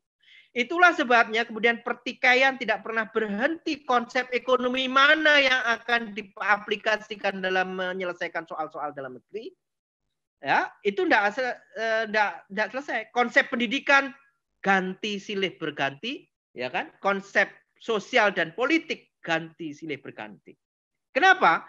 Karena mereka punya pikiran sendiri-sendiri. Harusnya kalau kita berpikir keumatan dan kebangsaan, maka sebab negara ini dibentuk adalah kesepakatan konsensus nasional para pendiri bangsa. Maka pelajarilah pikiran-pikiran mereka. Pelajarilah ide-ide mereka dan kesepakatan-kesepakatan mereka. Dan itulah yang kita jaga agar kemudian persatuan Indonesia itu terjadi. Contoh, di bidang ekonomi misalnya. Apakah kita akan menganut ekonomi liberal? Apakah kita akan menganut ekonomi yang sosialis? Maka sesungguhnya pasal 33 Undang-Undang Dasar 45 telah dijelaskan oleh Bung Hatta bahwa strategi politik perekonomian kita itu sangat jelas, yaitu memperkuat tenaga nasional ini, sumber daya nasional ini. Dibangunnya BUMN itu bagian dari strategi ini untuk menjalankan ekonomi skala besar yang kemudian dengan hajat hidup orang banyak dikelola oleh negara melalui BUMN, maka itu adalah strategi yang dirumuskan oleh para pendiri bangsa yang dipimpin oleh Bung Hatta yang waktu itu merumuskan ini Undang-Undang Dasar 45 tentang ekonomi. Kemudian yang kecil-kecil diurusi koperasi. Dan di tengah antara yang kecil yang besar itu ada kaum partikelir istilahnya Bung Hatta, orang-orang swasta ya yang menyambungkan antara yang kecil dan yang besar, distribusi dan inilah kemudian kekuatan yang besar. Tetapi kalau kemudian ini diubah dengan cara apa? Ekonomi pasar, mungkin karena sekolahnya di Amerika, ya kan? Sekolahnya di sana, lupa dengan sebab-sebab kemerdekaan dulu itu dibuat, lupa konsep negara ini mau dibangun seperti apa, maka yang terjadi adalah pertikaian karena semua bawa pikirannya sendiri-sendiri. Kembalilah pada ikatannya. Kembalilah pada ikatannya, sebab yang menyatukan kita semuanya. Saya kira itu kawan-kawan sekalian, maka yang terakhir yang mau saya tekankan, maka perlu ada transformasi agenda personal kita, termasuk dalam konteks memaknai hijrah ini, agar persatuan umat ini terjadi. Janganlah kita merasa jadi penumpang dalam kehidupan di Indonesia. Umat Islam bukan penumpang, kita bukan penumpang. Kita perlu menginternalisasi agenda-agenda bersama. Jangan agenda kita saja, tapi agenda bersama. Coba diinternalisasi. Kalau kita melaksanakan agenda bersama, sesungguhnya kita sedang melaksanakan agenda internal kita. Itu yang saya kira. Kita juga bukan penumpang, kita bersama. Ya, kita bersama keumatan ini. Jangan sekedar terlibat, tetapi melibatkan diri. Karena ini ada kesengajaan, ya. Sengajalah terlibat dalam kehidupan keumatan. Tidak usah menunggu diminta tolong, tetapi ambillah peran. Mengambil peran untuk membangun persatuan. Membangun peran untuk membangun keumatan. Kita tidak cukup hanya menjadi mendengar. Meskipun mendengar itu pekerjaan yang sulit. Memberikan telinga, tidak banyak orang yang punya telinga. Cukup untuk mendengarkan keluh kesah masyarakat itu. Tetapi tingkatkan. Setelah mendengar itu, ulurkan tangan. Selesaikan urusan umat dan kebangsaan, maka selesailah urusan dirimu. Tetapi kalau engkau hanya menyibukkan dengan urusan pribadi dan urusan internal keluarga dan internal kita, maka kita akan makin jauh dari tujuan dari organisasi maupun tujuan dari keumatan dan kebangsaan kita. Dan agenda kita tidak akan dapat dukungan. Kalau kita ingin mendapatkan dukungan dari Allah Subhanahu wa taala, kita harus membantu mereka yang membutuhkan, membantu mereka yang du'afa, membantu mereka membebaskan dari penjajahan ekonomi maupun penjajahan politik maupun penjajahan sosial, penjajahan budaya. Ya, saya kira ini agenda kita yang penting. Ini contoh, ini saya kasih contoh ya. Misalnya ini kalau dilihat ini terakhir ya, ini ada gerakan contoh ya pesantren-pesantren. Beberapa pesantren itu bersatu mereka. Dan tidak hanya menjalankan program pendidikan diniyah, tapi juga pendidikan ekonomi dan prakteknya itu dilaksanakan. Melakukan program Gema Petani. Dan ini kita terlibat di sana. Ya, kita semuanya terlibat. Bukan hanya ini ya, agenda yang lain. Terlibatlah. Ya, mungkin kalau ada lihat ini ada yang kopiahnya sama ya dengan kopiah yang saya pakai ini. Ya, bajunya juga sama, cuma yang satu ini pakai masker, yang satu enggak ya. Ini contoh saja bahwa kita ada gerakan untuk bersama dengan umat. bersama dengan bangsa. Apa saja yang bisa kita lakukan? Itu adalah agenda yang perlu kita prioritaskan. Saya kira itu dari saya. Kita jaga persatuan umat. Kita pahami nilai-nilai hijrah. Hijrah itu bermakna dari kegelapan menuju cahaya. Juga dari kedaliman menuju iman, ya. Kemudian dari satu tempat ke tempat lain untuk meluaskan jaringan, untuk meningkatkan mobilitas kita secara sosial, horizontal, dan menyatukan keumatan ini sehingga tujuan bagi rahmatan lil alamin itu bisa terbentuk, dan itulah peran yang diberikan oleh Allah Subhanahu wa taala kepada kita. Saya kira itu dari saya. Ihdinas siratal mustaqim. Assalamualaikum warahmatullahi wabarakatuh. Waalaikumsalam warahmatullahi wabarakatuh. Terima kasih jazakallah khairan kepada Profesor Mukhtasar yang Masya Allah sudah membuka banyak wawasan kita ya sebagai seorang Muslim, sebagai seorang mukmin, bagaimana bisa bersikap untuk berkontribusi untuk Islam maupun untuk negara ini. Sekali lagi terima kasih Profesor. Kami tahu Profesor sekarang juga akan ada agenda yang lain.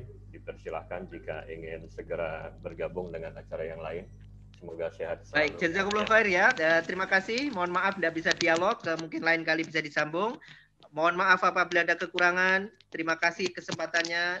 Jazakumullah khair. Mudah-mudahan keberkahan kepada kita semuanya. Assalamualaikum warahmatullahi wabarakatuh.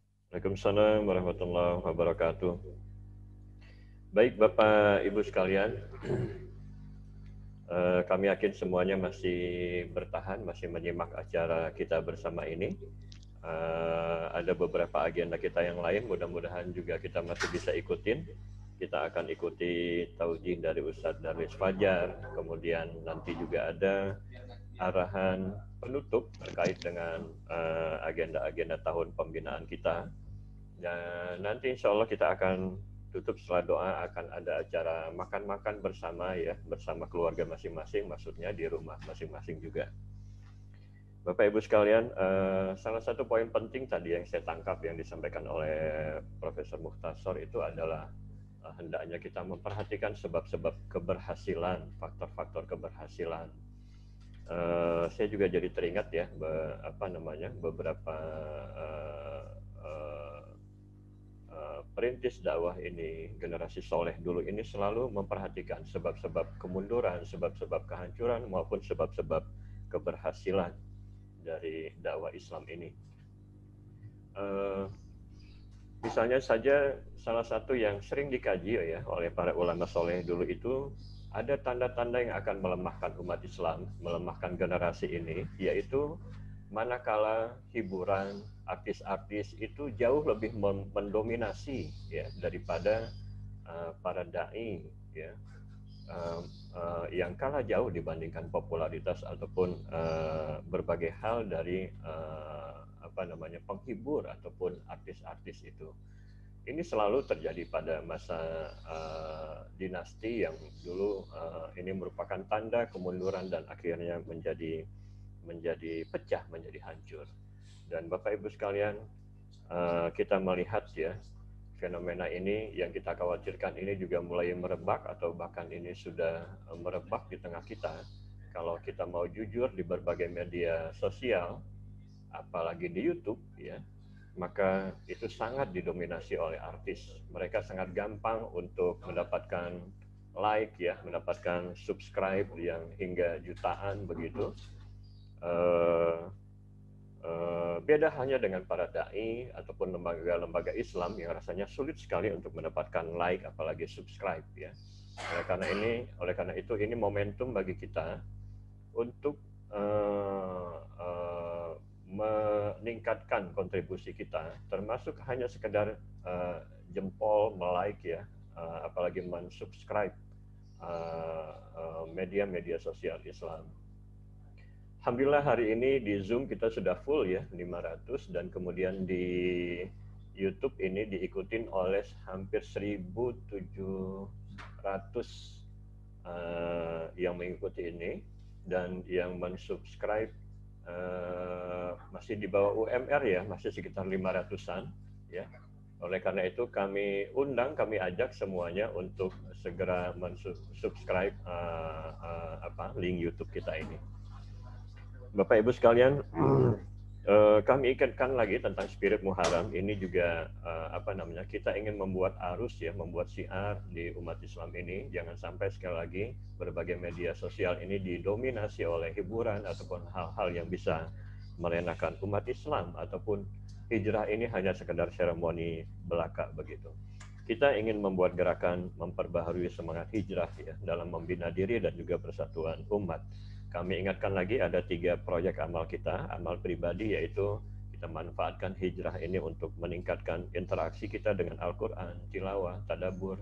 Betapa senangnya kita kalau di mana-mana fenomena masyarakat muslim itu dekat dengan Al-Quran, di masjid membaca Al-Quran maupun di berbagai tempat yang lain. Juga untuk terbiasa saum sunnah. Oleh karena itu kita juga harus memberikan contoh ya, kita dan keluarga kita untuk membiasakan saum sunnah. Zikir-zikir harian, zikir-zikir maksurat itu menjadi sebuah agenda umum di masjid-masjid umum. Disiplin dan antusias dalam agenda pembinaan. Kami berharap momentum hijrah ini maka agenda-agenda pembinaan kita bisa lebih rapi, bisa lebih disiplin, bahkan lebih antusias ya untuk mengikutinya. Dan juga kita ingin bersemangat merekrut ya untuk memperbanyak simpatisan dakwah Islam ini. Untuk amal keluarga, kita juga selalu ingin mendapatkan ridho dari orang tua kita, maka semua kita diharapkan bisa meningkatkan bakti kita kepada orang tua, dan juga agenda pembinaan rutin di keluarga. Keluarga itu kita ingin jadikan basis paling kecil untuk mengadakan pembinaan, menghidupkan sunnah dan adab-adab Islam di keluarga kita.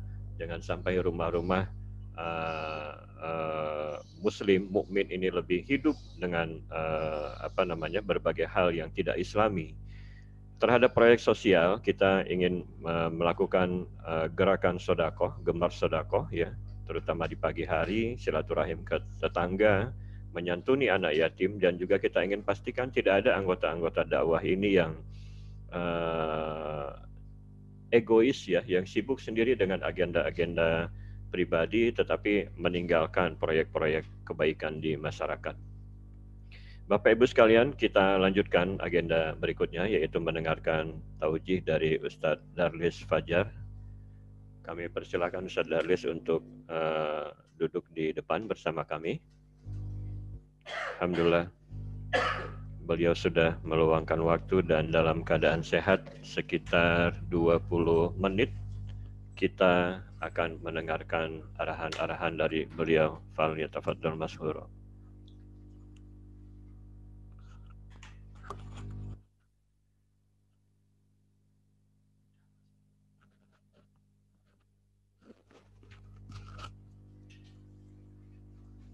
Ya, bismillah. Assalamualaikum warahmatullahi wabarakatuh. Alhamdulillah. Alhamdulillahirabbil alamin. Assalatu wassalamu ala asrafil anbiya'i wal mursalin wa ala alihi wa sahbihi ajmain, ma ba'd. Allahumma shalli ala sayyidina Muhammadin wa ala alihi wa sahbihi wasallim taslima katsira. Amma ba'd, fa'il hadirun taqullaha haqqa tuqatih wa la tamutunna illa wa antum muslimun. Alhamdulillah, segala puji bagi Allah yang mana pada hari baru, bulan baru, dan tahun baru 1442 Hijriah kita bisa berkumpul di kantor Imani Jawa Barat dalam rangka Muharram menyambut tahun baru 1442 Hijriah. Semoga rahmat dan barokah senantiasa memberkahi kita semua insyaallah. Salam dan salawat senantiasa tercurahkan pada Nabi kita Nabi Allah Muhammad sallallahu alaihi wasallam beserta keluarganya, sahabatnya, dan para pengikutnya hingga akhir zaman. Hadirin rahimakumullah, dalam tahun baru ini ada yang berbeda dengan tahun Masehi. Kita sadari bahwa sebenarnya Masehi juga milik kaum muslimin juga. Cuman bedanya tahun Masehi dengan tahun Hijriah. Tahun Hijriah itu hanya milik kaum muslimin. Sementara tahun Masehi semua orang merasa memiliki, sehingga semua orang berhak untuk menyambut tahun baru dengan gaya dan keyakinan mereka masing-masing. Sehingga nggak akan sama sambutan tahun baru Hijriah dengan Masehi. Tidak sama. dan kita tidak perlu ikut-ikutan semeriah itu gitu.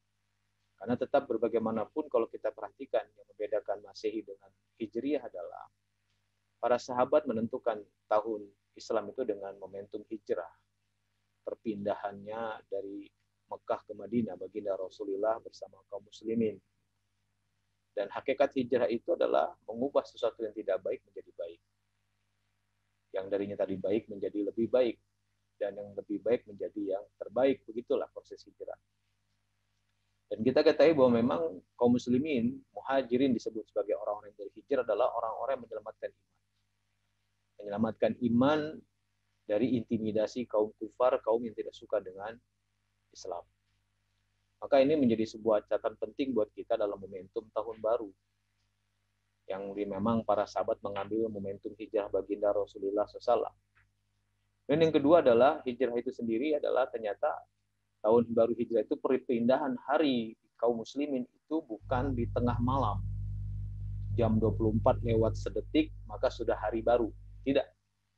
Justru hari barunya kaum muslimin dengan momentum hijrah itu adalah ketika terdengar asma Allah disebutkan. Allahu Akbar, Allahu Akbar. Azan maghrib. Azan maghrib. Maka begitu terdengar azan maghrib, maka sudah hari baru, sudah bulan baru, bahkan boleh jadi tahun baru. Sebagaimana 1 Muharram ini tahun baru. Artinya kita diingatkan bahwa ada satu yang tidak boleh hilang dalam kehidupan kita. Saudara yang dirahmati Allah Subhanahu wa taala. Ini tidak boleh hilang dalam kehidupan kita. Sebagai orang muslim tidak boleh hilang satu hal yang memang harus ada pada diri kita. Yaitu apa? Yaitu hakikat penciptaan kita kepada Allah Subhanahu wa taala itu ibadah kepada Allah Subhanahu wa taala. Wa ma khalaqtul jinna wal insa illa liya'budun. Tidak aku ciptakan jin manusia kecuali untuk beribadah pada Allah Subhanahu wa taala. Allah Subhanahu wa taala mengatakan dalam firman-Nya, "Wa ma khalaqtul jinna wal insa illa liya'budun." Tidak aku ciptakan jin manusia kecuali untuk beribadah pada Allah. Jadi jangan sampai hilang dalam kehidupan kita adalah bahwa semua segala sesuatu aktivitas kita dari mulai bangun tidur sampai bangun tidur lagi, semua aktivitas kita, apapun kita, berada di manapun kita, harus semuanya dalam rangka ibadah pada Allah SWT. Tidak dengan yang lain. Makanya satu doa, satu surat yang kita baca berulang-ulang kali minimal paling tidak sehari itu 17 kali, atau bahkan di kalangan kaum muslimin sebagian besar menjadikan surat ini sebagai surat awalan untuk berdoa, awalan untuk mendapatkan sesuatu kepada dari Allah SWT dengan mengambil barokahnya, yaitu surat Al-Fatihah. Di dalam surat Al-Fatihah ada kata-kata iyyaka na'budu wa iyyaka nasta'in. Hanya kepadamu ya Allah kami menyembah, hanya kepadamu ya Allah kami mempertolongan. Nah, dengan momentum tahun baru ini yang diawali hari baru kita adalah dengan azan maghrib dengan Allahu Akbar, Allahu Akbar. Bahwa kita harus menjaga hal yang memang sudah menjadi kewajiban kita sebagai hamba Allah adalah ibadah pada Allah. Apalagi setiap khutbah Jumat kita dengar para muslim, para laki-laki mendengarkan para khatib berkhutbah dalam khutbah Jumat dengan mengatakan, ya alladzina amanu taqullaha haqqa tuqatih wa la tamutunna illa wa antum muslimun. Jangan kau mati kecuali dalam keadaan muslim. Jangan kau mati dalam keadaan Islam. Artinya apa? Jangan biarkan sedetik pun nilai hidup kita tidak bernilai ibadah pada Allah SWT. Karena kita nggak tahu mati kita kapan. Boleh jadi ada yang tahu. Setiap saat akan ada kematian. Makanya yang paling dekat dengan kehidupan kita adalah kematian. Maka kita harus jaga diri kita, waspada selalu, siap sedia bahwa semua yang bernyawa pasti akan mati. Kullu nafsin za'iqatul maut. Dan matinya kapan? Hanya Allah yang tahu. Maka tugas kita adalah menyiapkan diri kita, mempersiapkan diri kita agar kita betul-betul siap ketika itu terjadi pada diri kita. Makanya orientasi kita adalah ibadah pada Allah. Jangan sampai hilang. Nah, ternyata untuk bisa tujuan dari ibadah pada Allah SWT adalah agar kita bisa menempatkan tempat kita yang sebenarnya. Itu apa? Surga Allah SWT. Karena nenek moyang kita Nabi Adam alaihissalam dengan Siti Hawa diciptakan oleh Allah dan tinggal bersamanya di surga. Makanya ketika kita mendengar satu firman Allah dalam surat Al-Baqarah ayat 25 dengan jelas, Allah memberikan kabar gembira kepada kita orang beriman menjadi hamba Allah, wa basyiril ladzina amanu wa amilus solihati anna lahum jannah. Beri kabar gembira kepada orang beriman, orang yang yakin pada Allah, orang yang orientasinya ibadah pada Allah. Ya, dan dia beramal soleh, wujud ibadahnya dia beramal soleh, lakukan sebuah banyak kebaikan kepada Allah Subhanahu wa taala dengan kabar gembira bi anna lahumul jannah, bagi mereka adalah surga. Ya. Surga yang mengalir di bawahnya sungai-sungai. Dan ternyata di situ ketika penghuni surga, orang beriman masuk ke surga, dia mengatakan, qalu hadza ruziqna min qabl. Ini dulu kami pernah dapatkan. Maksudnya apa? Inilah dulu tempat tinggal kita, ditinggali oleh nenek moyang kita yang bernama Adam dan Hawa.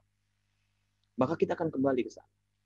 Nah, untuk bisa kembali ke surga, ternyata memang Allah berikan sebuah ketentuan-ketentuan yang harus kita patuhi. Di antaranya banyak-banyak berbuat kebaikan. Banyak-banyak berbuat kebaikan. Dan ketika kita, orientasi kita ibadah, ternyata ibadah yang paling baik, yang paling besar, Allah katakan selalu orientasinya ingat Allah Subhanahu wa taala, faskuruni askurkum waskuruli wala takfurun. Ingat aku akan ingat kamu. Dan bersyukurlah padaku, jangan kufur. Jangan lalai, jangan melupakan Allah Subhanahu wa taala. Nah, dari situ kita ternyata oleh Allah Subhanahu wa taala bahwa orang yang akan menjadi hamba Allah adalah orang yang banyak berbuat kebaikan. Dan ketika banyak berbuat kebaikan, mau tidak mau dia akan berinteraksi dengan sesamanya, dengan orang lain. Karena ternyata secara individu kita tidak cukup secara individu, karena kita bukan makhluk individu, kita makhluk sosial. Bagaimana kita akan berinteraksi dengan sesama kita. Bahkan tidak hanya sama kita, dengan alam semesta. Sebagaimana baginda diberikan oleh Allah suatu pernyataan yang sangat luar biasa kepada baginda Rasulullah adalah wa ma arsalnaka illa rahmatan lil alamin. Tidak aku utus engkau ya Muhammad kecuali untuk mendatangkan rahmat alam semesta, untuk alam semesta. Jadi yang dimaksud dengan rahmatan lil alamin adalah keberadaan seorang muslimnya. Karena Allah mengatakan wa ma arsalnaka ila rahmatan lil alamin, dan kita sebagai pengikut Nabi Muhammad, umat Nabi Muhammad sallallahu alaihi wasallam, itu pun akan mendapatkan hal yang sama. Ketika kita mengikuti beliau, maka posisi kita harus juga mendatangkan rahmat bagi alam semesta. Rahmat Allah Subhanahu wa taala bagi sekitarnya. Dan ternyata memang dengan demikian bahwa kita harus mampu bisa membawa kesolehan kita, membawa kepribadian kita yang baik ini, hamba Allah ini, kepada orang lain, kepada sekitar kita. Kita lihat misalnya orang yang disebut sebagai umat yang terbaik, Allah katakan kuntum khaira ummat ukhrijat linnas ta'muruna bil ma'ruf wa tanhauna 'anil munkar. Allah menyebutkan apa? Bahwa umat yang terbaik, kamu adalah umat yang terbaik yang punya sifat 3 kata Allah. Ta'muruna bil ma'ruf wa tanhauna 'anil munkar wa tu'minuna billah. Kita perhatikan 3 hal ini. Yang pertama adalah Allah menyerukan ta'muruna bil ma'ruf, menyeru kepada kebaikan.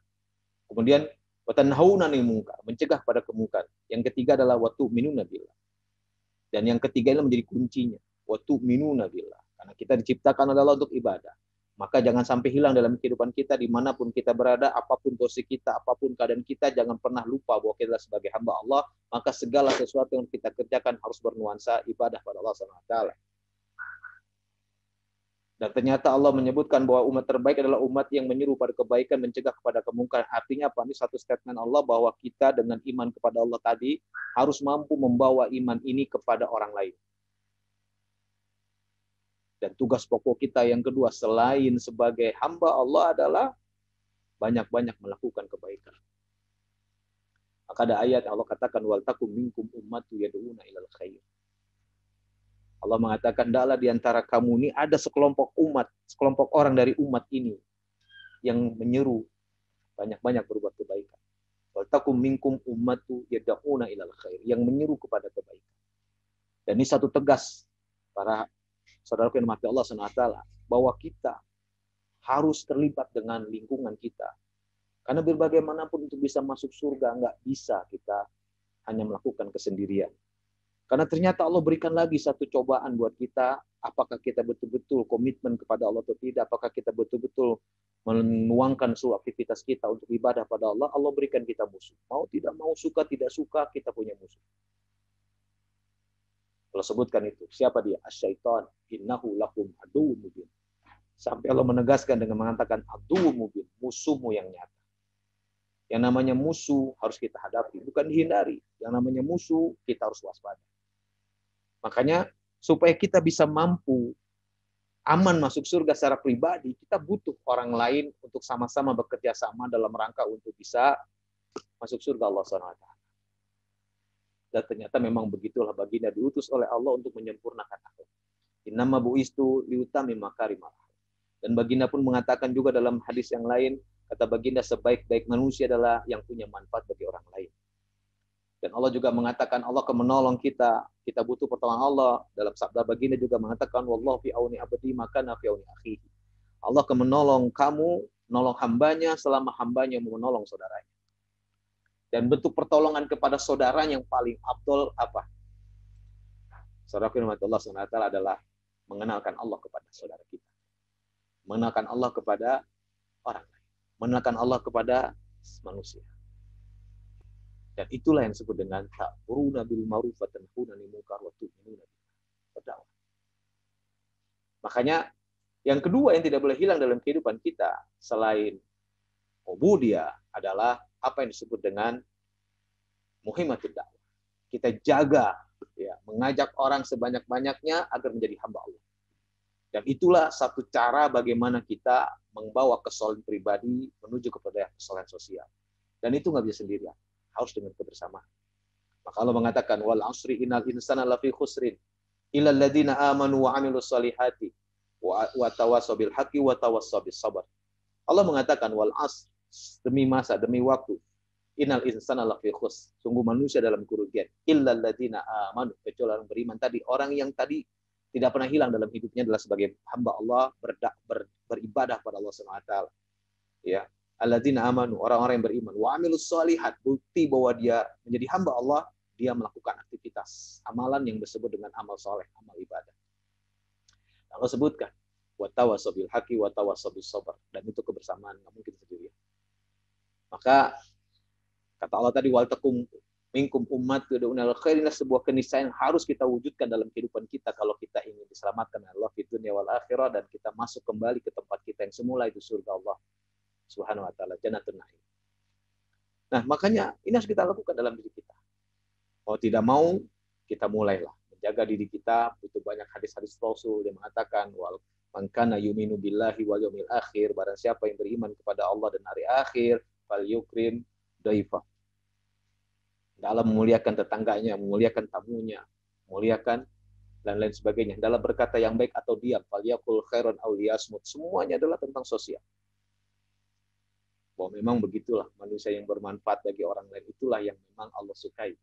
Makanya orientasi kita jangan sampai kita menjadi makhluk individual, makhluk eksklusif, tetapi makhluk yang terbuka.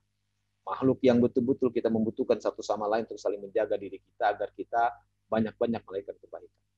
Makanya pernikahan pun disebut setengah agama. Kenapa? Karena berdua. Bukan sendirian. Nikah disebut din. Nikah itu setengah agama. Setengahnya lagi bertawakal kepada Allah Subhanahu wa taala, bertakwa pada Allah Subhanahu wa taala. Padahal nikah itu bagian dari takwa pada Allah Subhanahu wa taala. Ya, makanya dari pernikahan itu, dari rumah tangga itu akan lahir anak. Dan ketika sudah punya anak, sebuah masyarakat yang paling kecil adalah keluarga. Maka keluarga ini menjadi suatu yang penting bagi Allah Subhanahu wa taala, sampai Allah memperhatikan langsung dengan mengatakan ya ayyuhalladzina amanu qu anfusakum wa ahlikum. Jaga dirimu dan keluargamu dari api neraka. Artinya apa? Jangan sampai gara-gara kita keluarga kita masuk neraka, dan jangan sampai gara-gara keluarga kita masuk neraka. Semuanya harus masuk surga. Itu intinya. Allah sangat suka kepada hambanya. Allah memudahkan kita untuk masuk surga sebenarnya. Cuma masalah banyak orang-orang beriman yang mengaku beriman kadang-kadang tidak memahami bahwa Allah mengatakan mudah masuk surga dengan mengatakan yuridullahu bikumul yusra. Allah itu menginginkan kemudahan buat kalian, kata Allah. Wala yuridu bikumul usra. Allah tidak menginginkan kesulitan. Sebenarnya masuk surga itu mudah. Pintunya begitu banyak. Ada yang mengatakan 8 pintu, ada yang mengatakan setiap kebaikan adalah pintu surga. Bahkan kita dengar kisah seorang wanita tunatusila yang dia memberi minum anjing, itu bisa mengantarkan dia masuk surga. Apalagi kita yang beriman, apalagi kita yang betul-betul lantas hidup kita ibadah pada Allah, lebih mudah lagi sebenarnya.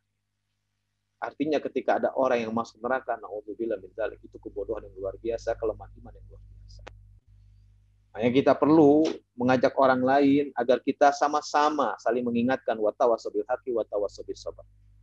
Sehingga kita betul-betul menjadi hamba Allah yang benar dan senantiasa orientasinya adalah selalu ibadah pada Allah SWT. Lalu bagaimana upaya kita untuk bisa dari kesalahan pribadi kita kepada kesalahan sosial? Maka bermasyarakat.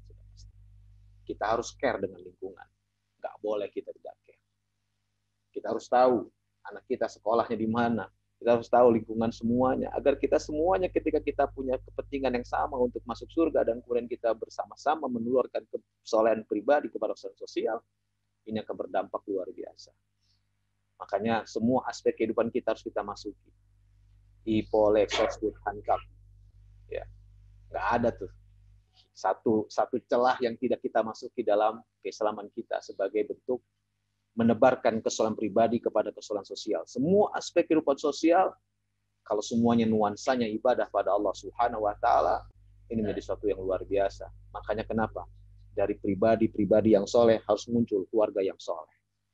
Dari keluarga yang soleh inilah cikal bakal dia menularkan dari bentuk kesalahan individu kepada kesalahan keluarga yang sudah mulai sosial. Terkecil adalah keluarga. Setelah itu keluarga berkumpul dengan keluarga, terkumpullah masyarakat.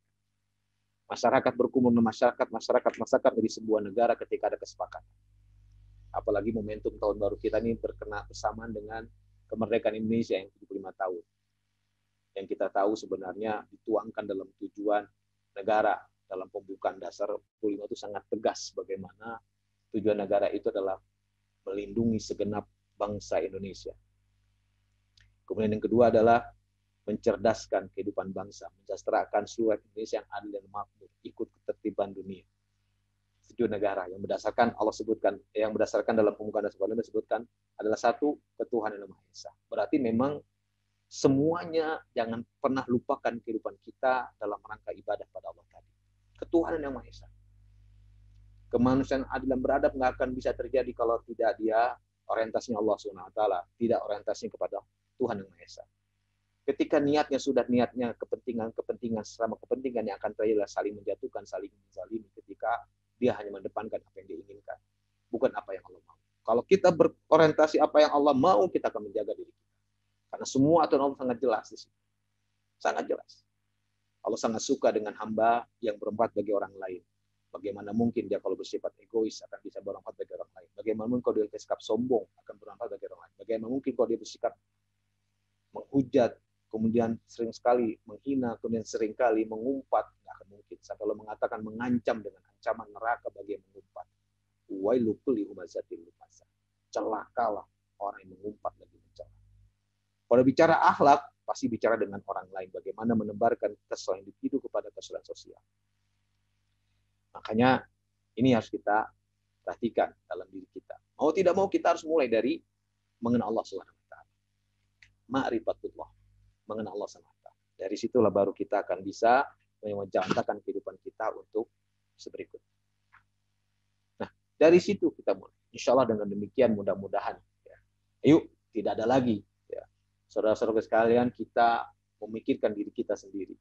Tidak ada lagi kita yang memikirkan keluarga kita. Mulailah kita terlibat. Karena ketika kita terlibat pada dasarnya bukan buat kepentingan siapa-siapa. Buat kepentingan kita. Karena tadi sabda Rasul mengatakan, Wallahu, Allah akan menolong hambanya selama hambanya menolong saudaranya. Dan bentuk pertolongan saudara yang paling baik adalah mengenalkan Allah kepada saudara-saudaranya. Agar semuanya menjadi hamba Allah. Agar kesalahan individu kita tularkan menjadi kesalahan yang sosial sehingga menjadi masyarakat yang kita harapkan. Yang kita idam-idamkan baldatun, thayyibatun, warubun kubur. Kita menginginkan kebaikan yang banyak. Kebaikan baldatun, thayyibatun, negeri yang baik dan penuh dengan ampunan Allah. Sehingga negeri itu akan dirahmati Allah, akan diberkahi Allah sebagaimana Allah mengatakan dalam surat Al-Isra ayat 96 kalau tidak salah. Yang punya laukana ahlu qura amanu wattaqau. Jikalau penduduk negeri itu mau beriman dan bertakwa, la fatahna alaihim barakatin minas samai wal ardh. Allah buka, bukan Allah buka makna la fatahna alaihim, tidak menggunakan abwaba di situ. Allah lungsurkan langsung rahmat, barokah dari langit dan dari bumi. Semoga mudah-mudahan kita semua para keluarga dakwah yang hadir hari ini, yang menyaksikan hari ini, ayo kita tidak lagi menjadi orang yang sangat individu, tapi kita terlibat dengan masyarakat, kita warnai dengan masyarakat, Dan akan muncul satu lagi karakter yang akan muncul pada diri kita adalah apa yang disebut dengan menegakkan kepemimpinan. Karena tidak akan mungkin kesolehan pribadi menjadi kesolehan sosial kalau tidak punya jiwa kepemimpinan. Tapi jiwa pemimpin yang masih di sini adalah bukan sekedar dia siap memimpin, tapi siap dipimpin juga. Jadi siap memimpin dan siap dipimpin. Sehingga kesolehan individu itu akan betul-betul melekat, mudah untuk ke masyarakat kita menjadi kesolehan masyarakat. Kenapa? Karena dia siap memimpin dan siap dipimpin. Makanya sampai Nabi Saleh ketika Allah mengutus kepada kaumnya bernama kaum Samud, dia mengatakan kepada kaumnya, wa ila Samud akhahum Salih. Untuk kaum Samud berkata saudaranya Saleh mengatakan apa? Ya qaumi ubudullah, sembahlah Allah yang tidak ada selain Dia yang disembah, yang telah menciptakan kamu dari bumi, dan wasta'marakum fiha, dan makmurkanlah muka bumi ini. Maksudnya adalah kita bawa bersama-sama semua kaum ini menuju jadi hamba Allah SWT. Dengan demikian insya Allah, mudah-mudahan kita semua keluarga dakwah dikumpulkan lagi di surga Allah SWT sebagaimana Allah janjikan pada kita dalam surat At-Tur ayat 21. Waladina amanu wa tabathum dzurriyyatuhum biimanin alhaqna bihim dzurriyyatahum. Dan orang-orang beriman serta anak cucu mereka mengikuti dengan keimanan. Dengan keimanan juga akan kami kumpulkan di surga dengan keluarga mereka dan anak cucu mereka.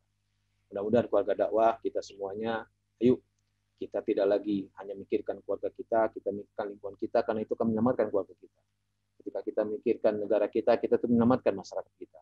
Sehingga nggak ada lagi ya dakwah ini nggak tersebar, harus tersebar oleh diri kita sebagai keluarga dakwah. Mudah-mudahan demikian insya Allah di tahun baru ini, semangat baru, kita tularkan kesolehan pribadi kita kepada kesolehan masyarakat kita, sehingga masyarakat kita yang sering terjadi dengan sampah masyarakat pun akan sedikit demi sedikit akan kita kikis dengan kegigihan kita, dengan komitmen kita untuk selalu berdakwah pada Allah SWT. Wallahu a'lam bishawab. Aqulu qouli hadza astaghfirullah wa lakum. Innahu ghafurur rahim. Assalamualaikum warahmatullahi wabarakatuh. Waalaikumsalam warahmatullahi wabarakatuh. Jazakallah khairan pada Ustaz Darlis Fajar ya, Masya Allah, yang dalam waktu yang tidak terlalu lama, sekitar 20 menit ya kira-kira kami hitung, tetapi secara singkat poin-poin penting ya, nilai penting hakikat dari hijrah hingga apa yang diharapkan sebagai anggota masyarakat, sebagai muslim, sebagai mukmin, sebagai pembela kebenaran. Beliau rangkum itu semua, dan tentunya kita berharap apa-apa yang beliau sampaikan ini bisa memberikan inspirasi kepada kita semua. Sekali lagi jazakallah khairan pada Ustaz Darlis Fajar. Bapak-bapak, ibu-ibu sekalian, mudah-mudahan masih semangat ya, walaupun kelihatannya ini sebagian sudah pada selonjor kaki. Biasa kalau Zoom ini ya, ada yang berada di ruang tamu, ada yang di teras rumah, ada yang di bawah tangga, ada yang di kamar. Ini juga saya lihat ada yang sedang berada di pinggir pantai ya, Masya Allah.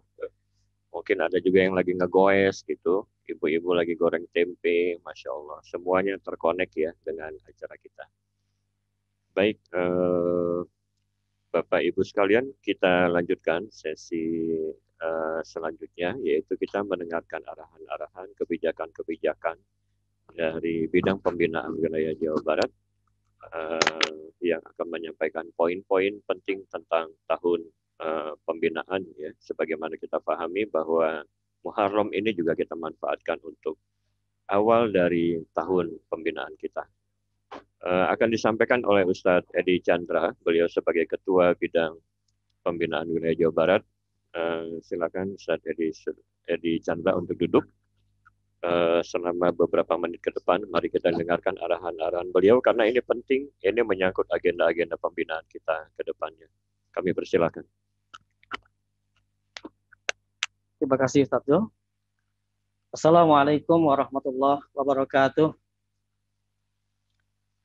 Alhamdulillahi wa kafa, salatan wa salaman ala habibina Mustafa, Sayyidina Muhammadin wa ala alihi wa sahbihi al-siddiqi wal wafa. Bapak, Ibu sekalian, para pelopor kebaikan, pejuang kebenaran dimanapun berada, yang memantau channel Majelis Bina Imani pada hari ini. Alhamdulillah, kita masih senantiasa terus bersyukur, senantiasa mentafakuri begitu banyak kenikmatan yang Allah berikan pada kita, terutama kenikmatan pada hari ini kita mendapatkan kesempatan bergabung di majelis yang insya Allah mubarakah, majelis secara online.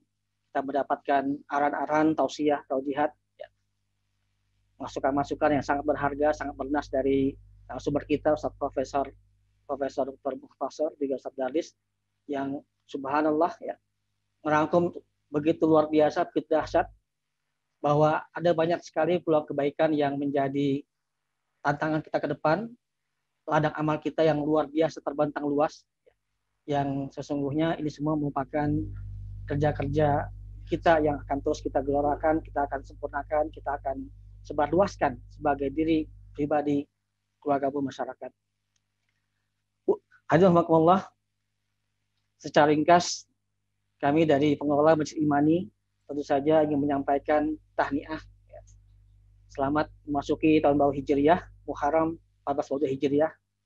Yang dengan ini kemudian kami juga menyerukan spirit Muharram untuk kita semua, untuk seluruh pendengar, pemirsa, dan keluarga besar yang hari ini bisa mengakses Majelis Bina Imani dengan tagar Spirit Muharram 1442 Hijriah. Spirit Muharram yang tergambar dalam aran-aran taujihat dari para narasumber kita tadi, dari Profesor Mukhtasar, dari Ustaz Darlis, yaitu kita mengambil tema, mengambil topik, logo, ya, moto dan sebagainya. Kita fokus pada sebuah isu bahwa dengan Muharram ini kita ingin memperbarui semangat hijrah kita dengan membina diri kita dan memperkokoh persatuan umat. Ada 3 kata kunci di situ yang menjadi concern dari kita selaku pengelola Masjid Imani, bahwa momentum hijrah ini adalah momentum yang sangat luar biasa, sangat bernilai bagi kita untuk kita manfaatkan untuk kembali memperkuat, memperkokoh kualitas diri kita secara individu, kemudian kita tingkatkan agar juga berkontribusi bagi kualitas keluarga kita, keluarga yang senantiasa mubarakah, yang diberkahi dengan kebaikan, dan juga selanjutnya kita berkontribusi bagi umat ini, bagi masyarakat, bagi bangsa dan negara kita. Hadirin rahimakumullah, tentu kita masih sangat ingat betapa Allah SWT telah memberikan takjil robani yang luar biasa yang tercantum dalam diantaranya dalam surah Al-Anka ayat surah Al-Imran, ya, tidak kurang dari 10 ayat misalnya. Setelah Allah SWT memberikan perintah tentang takwa, maka ternyata takwa itu tidak berhenti pada sekedar takwa individu. Ya allazina amanu ittaqullaha haqqa tuqatih wa la tamutunna illa wa antum muslimun. Bahwasanya setelah kita diajak untuk senantiasa memperbaharui ketakwaan kita selaku individu dan menjaganya secara istiqomah agar kita semua bersama-sama meraih husnul khatimah pada saatnya nanti, ternyata kita tidak hanya dituntut untuk menjaga ketakwaan tadi, tapi juga ada perintah berikutnya, wa'tasimu bihablillahi jami'an wala tafarraqu.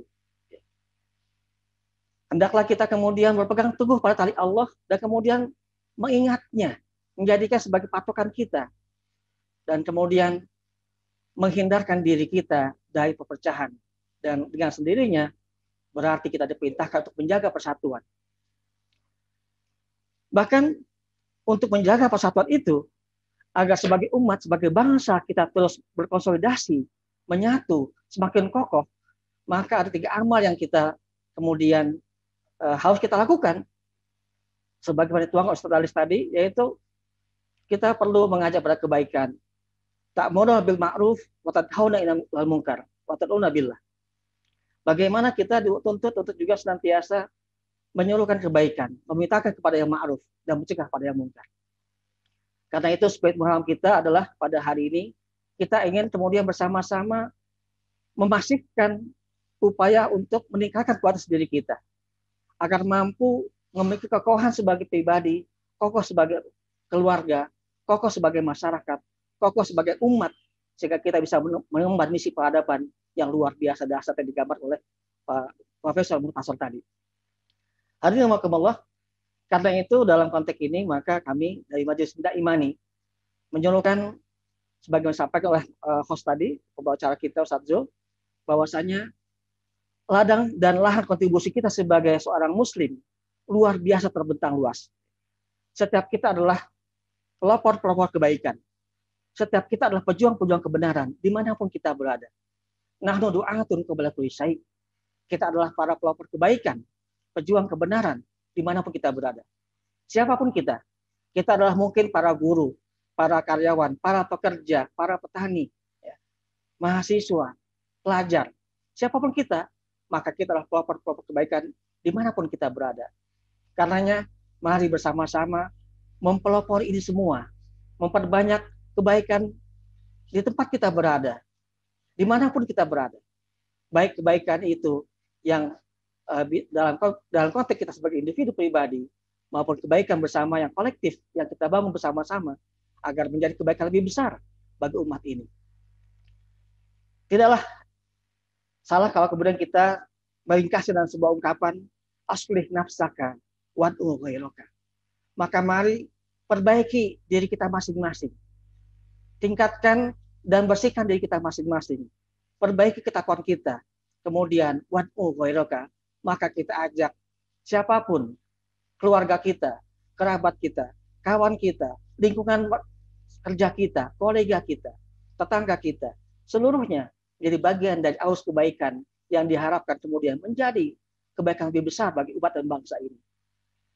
Betapa bangsa yang besar ini, bangsa yang kita cintai, adalah merupakan bangsa yang sudah semestinya menjadi teladan bagi alam semesta ini. Rahmatan lil alamin. Kebaikan yang kemudian menjadi contoh bagi siapapun. Orang kemudian melihat kita sebagai teladan, baik sebagai individu, teladan sebagai keluarga, teladan sebagai komunitas dan organisasi dan sebagainya. Karenanya, mari kita sama-sama menyebarluaskan spirit Muharram, ya, yaitu memperbaharui semangat hijrah dalam rangka membina diri dan memperkokoh persatuan umat. Dengan itu semua kemudian kita tunjukkan dengan bentuk amal-amal yang nyata, amal yang konkret. Ya. Mulai dari secara individu kita tingkatkan amal-amal yaumiyah kita, amal harian kita, mulai tilawah, sholat, ya. Kemudian juga berbagai amal yang lainnya. Yang kemudian mari kita jadikan itu semua menjadi budaya dan keluarga kita. Kebiasaan yang baik dalam keluarga kita. Sehingga keluarga kita jadi keluarga yang soleh. Dan pada akhirnya kemudian kita tularkan di lingkungan tempat kita berada, di kolega kita, di tetangga kita. Sehingga jadilah kita semua adalah lingkungan yang baik, lingkungan yang soleh. Yang pada akhirnya tidak akan mampu membangun masyarakat, bangsa dan negara yang juga baldatun, thayyibatun, warabun ghafur. Demikian barangkali sebagai arahan penutup yang semoga menjadi inspirasi bagi kita semua, semoga menjadi ilham bagi kebaikan semua, dan sesungguhnya kita semua adalah merupakan penanam-penanam kebaikan, penabur benih kebaikan dimanapun kita berada. Semoga SWT memberikan kita hidayah dan inayahnya agar kita semua mampu melaksanakan seluruh kerja-kerja kebaikan ini, seluruh amal soleh ini, sehingga menjadi catatan amal jariah bagi kita semua.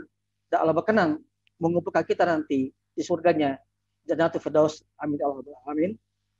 Dan demikian, mohon maaf bila kekurangan. Semoga Allah mengampuni kita. Afu minkum. Billahi taufiq wal hidayah. Wallahu muwaffiq ala aqwamit thariq.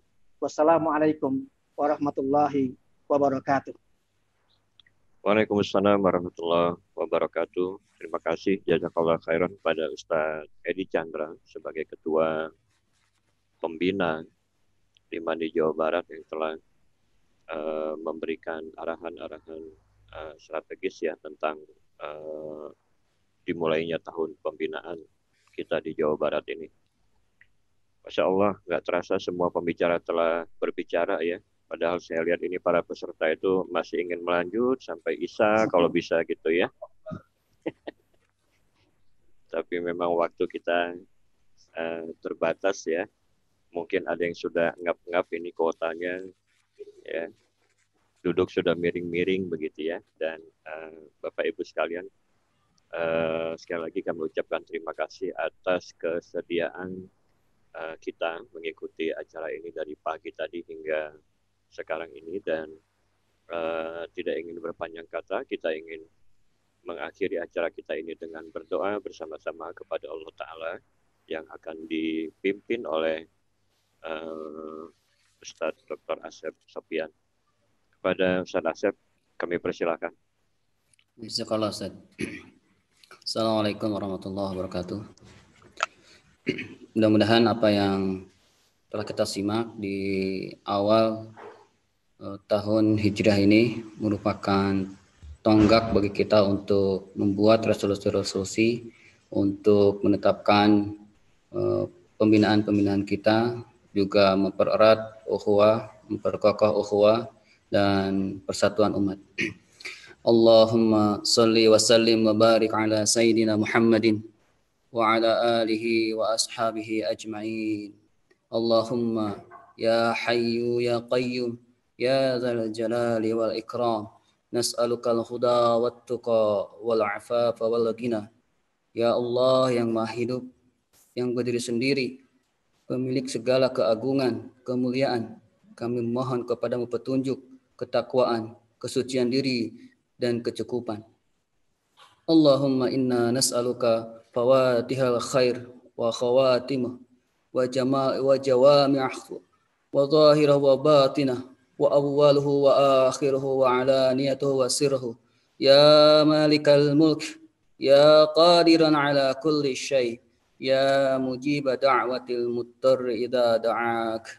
Allahumma inna nas'aluka minal khairi kullihi ajilihi wa ajilihi ma 'alimna minhu wa ma lam na'lam wa na'udzu bika minasy syarri kullihi ajilihi wa ajilihi ma 'alimna minhu wa ma lam na'lam.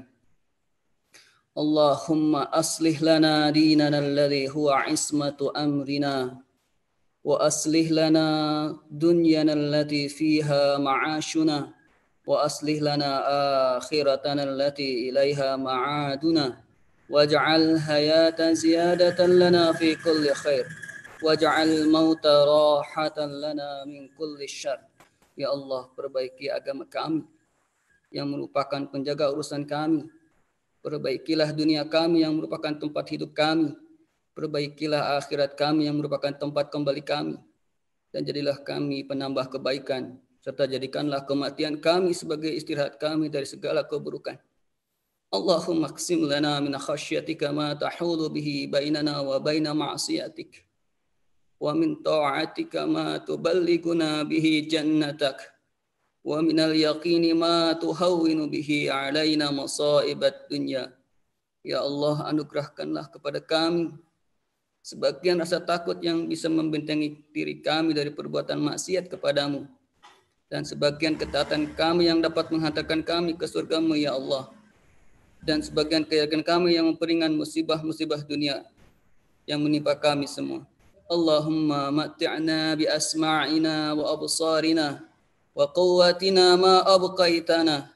Allahumma inna na'udzubika min jahdil bala wa min darakis syaqa wa min su'il qada wa min syamatahil a'da.